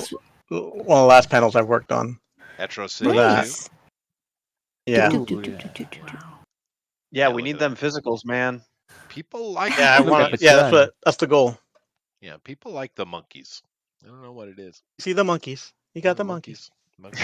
And of course, we know Alan works on a whole bunch of projects. So, you know, just let us know when they when they're talkable. So. Yeah. Tackle. Yeah, for the Ace, I have a few pages that I'm doing everything for. You know, so Really? that's gonna be drawing it, coloring it, and I'm coloring the whole book pretty much. Oh my gosh. Okay. Yeah. So they all the stuff on your plate. Yeah, I got a lot of stuff on my plate. Yeah, a lot of you guys are multiversal like that. You know, one of the better colors we haven't. He's a great artist too. We haven't seen in a long time is Ink Spots. What a fantastic colorist he is. Really? Even a name like Ink. Yeah, no, he's a great He's a artist. good inker too? He's I don't know what's the word, perverted. That's Oh, I'm sorry. Yeah. Extremely. He's a Extremely pervert. perverted. Don't ask what he did to poor Sonic. Don't ask. But he is a very skilled artist, but his coloring is outstanding, dude. Haven't seen him in a long time. Nevertheless, thank you very much, Alan. And before we get to our guests, I got I got 2 more. Yes. Johan, you got another book coming out, huh? Yeah, I'm working in the Journey to Elysium comic. It's actually the first edition, the first issue has been finished mostly.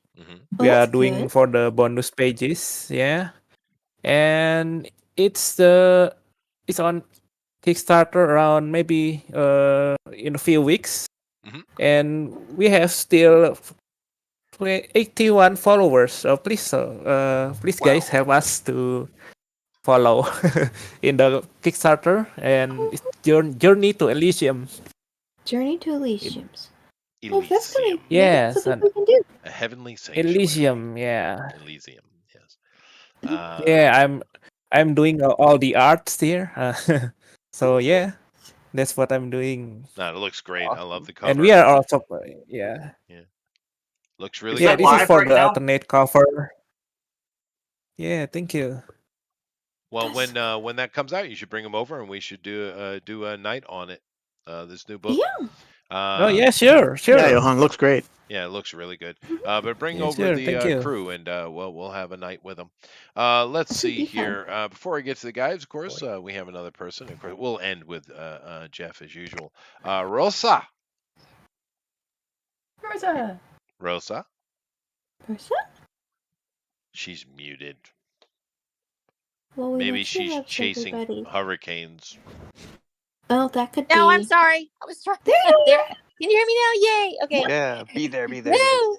Yeah, I love you. Thank you so much for being here tonight. Thank you, Mystic Day. This is just an awesome project. I love TTRPGs. You're doing so good.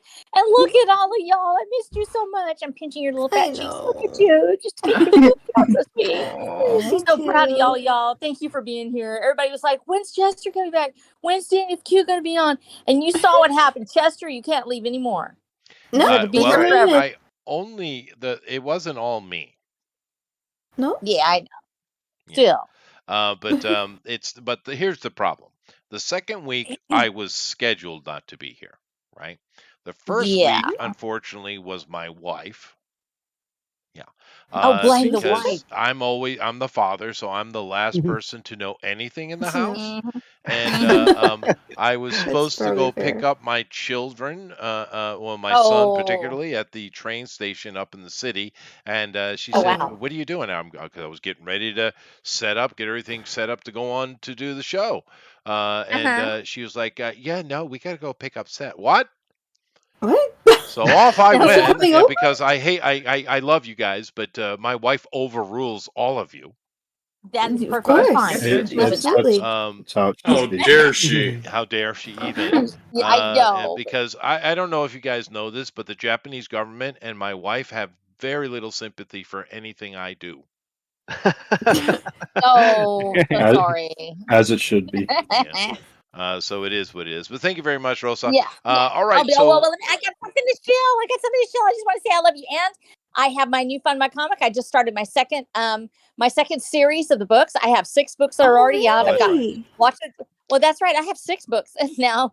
And so we actually did Transmutation Texas the first time, but then I've had 6 books since then.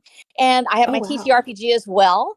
Which I've got a System and Star, which is out, and it's just one little simple module. It is nothing like y'all's. It's like this super huge thing with the beautiful, all the things. And me and my game designer, we literally put a tester out there just to see how the world would play. But we're still in the process of writing the world. So got the novelization already ready. And when we finish the novelization, then we're going to release Wildlands, which is the TTRPG based on the Watcher of the Damn World.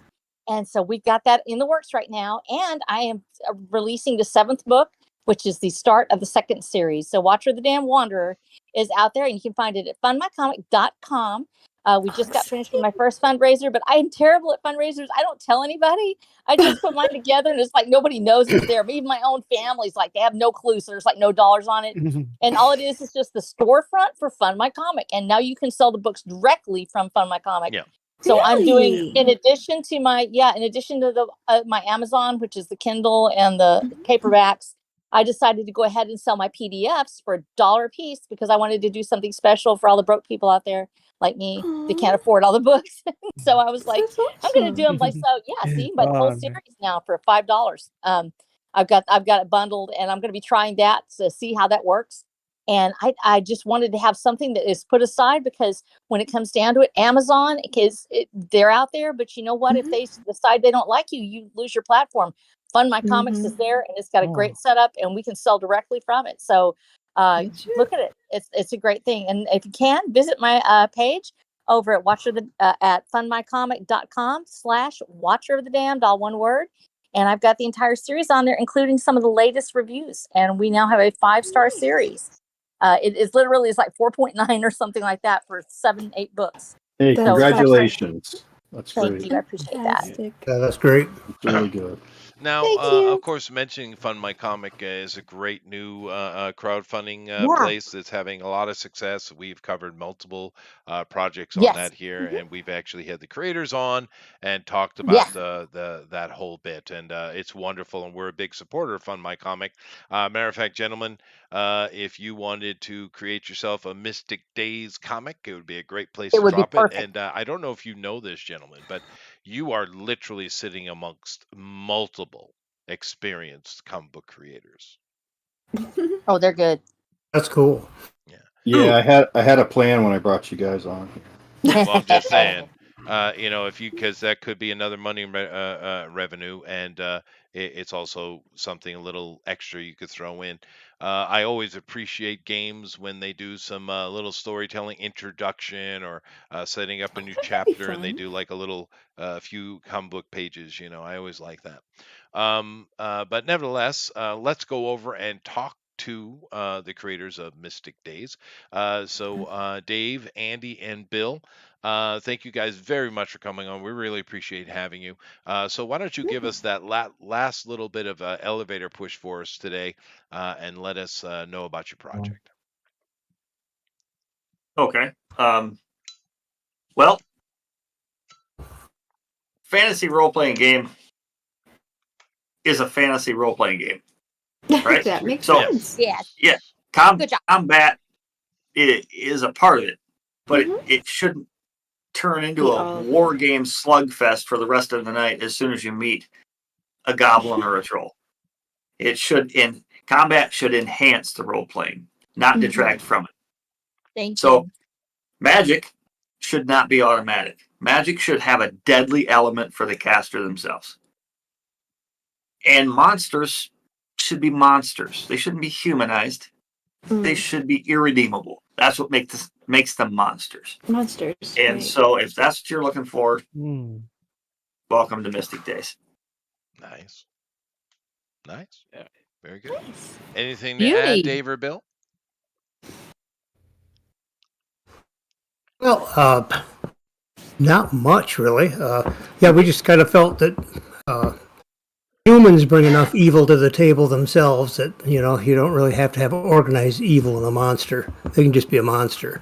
Humans you know? can like capture and use monsters for their own evil bidding if they need to.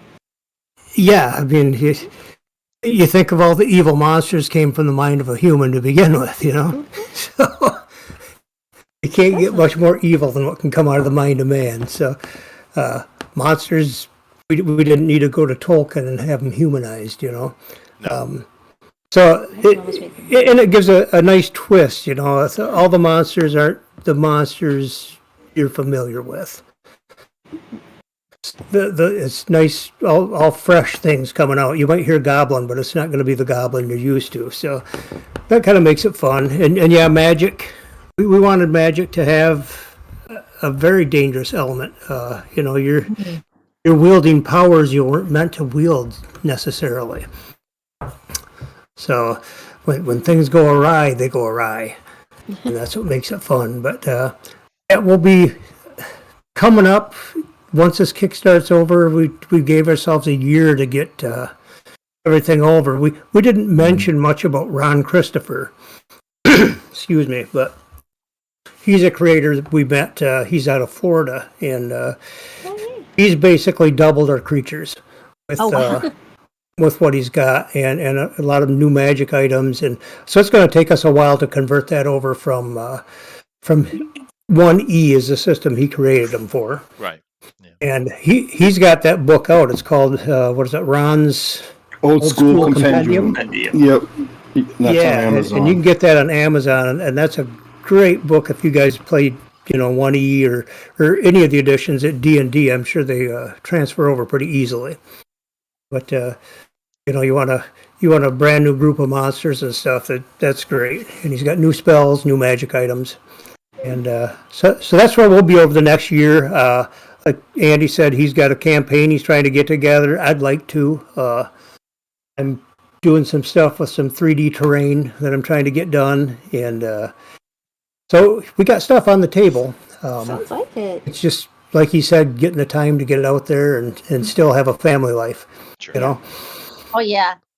Gotta come first. Well, thank you very much. Yeah. And just so you know, Dave, if you ever get sick of inspecting boilers, do know that you have a career waiting for you as a narrator for the Waltons.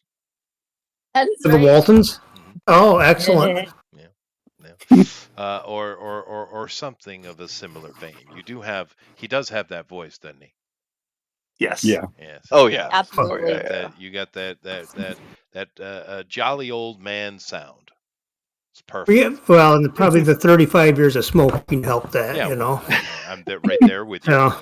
But I'm just saying that you have It's that the same. voice. You do.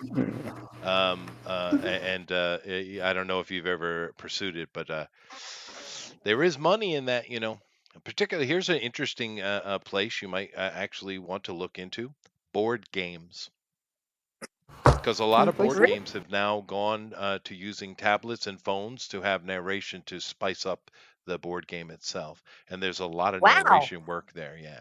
Because you have a voice for that. You have a very niche voice. But nevertheless, anyway, thank you guys for coming in. I really appreciate it. Bill, would you like to close this out before I turn it over to Jeff?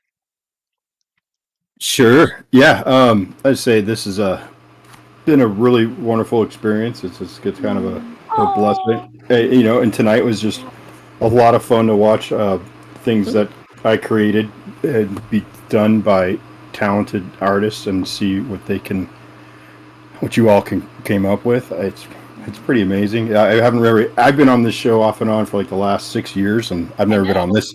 I've never been on this side of the screen before. So I know, right?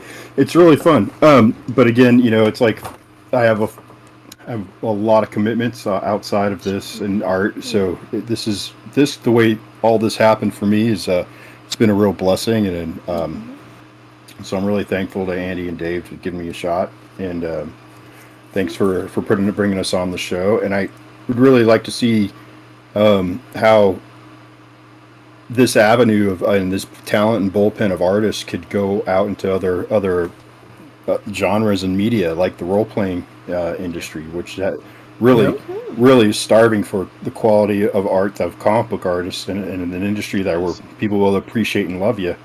That's true. Yeah, I've said that before, Bill. Yeah. And then just to echo about Ron's, which it's too bad Ron couldn't be here tonight. But Ron's Old School Companion, that book if you collect 1 ebooks, that one belongs on your shelf right next to your Monster Net. Right, it's that good. He put everything in the same font, the same format, and the way he wrote everything, it sounds like Gary spoke into his ear. He just wrote. Right. It is fantastic. It's I don't plunk a lot of money down on stuff that just I like automatically because I try to control that impulse. But this is one I don't regret picking up at all. It's fantastic. That's amazing. Yeah. Yeah. I was going to make that comment that Gary is probably rolling in his grave that they dare shorten combat. Yeah.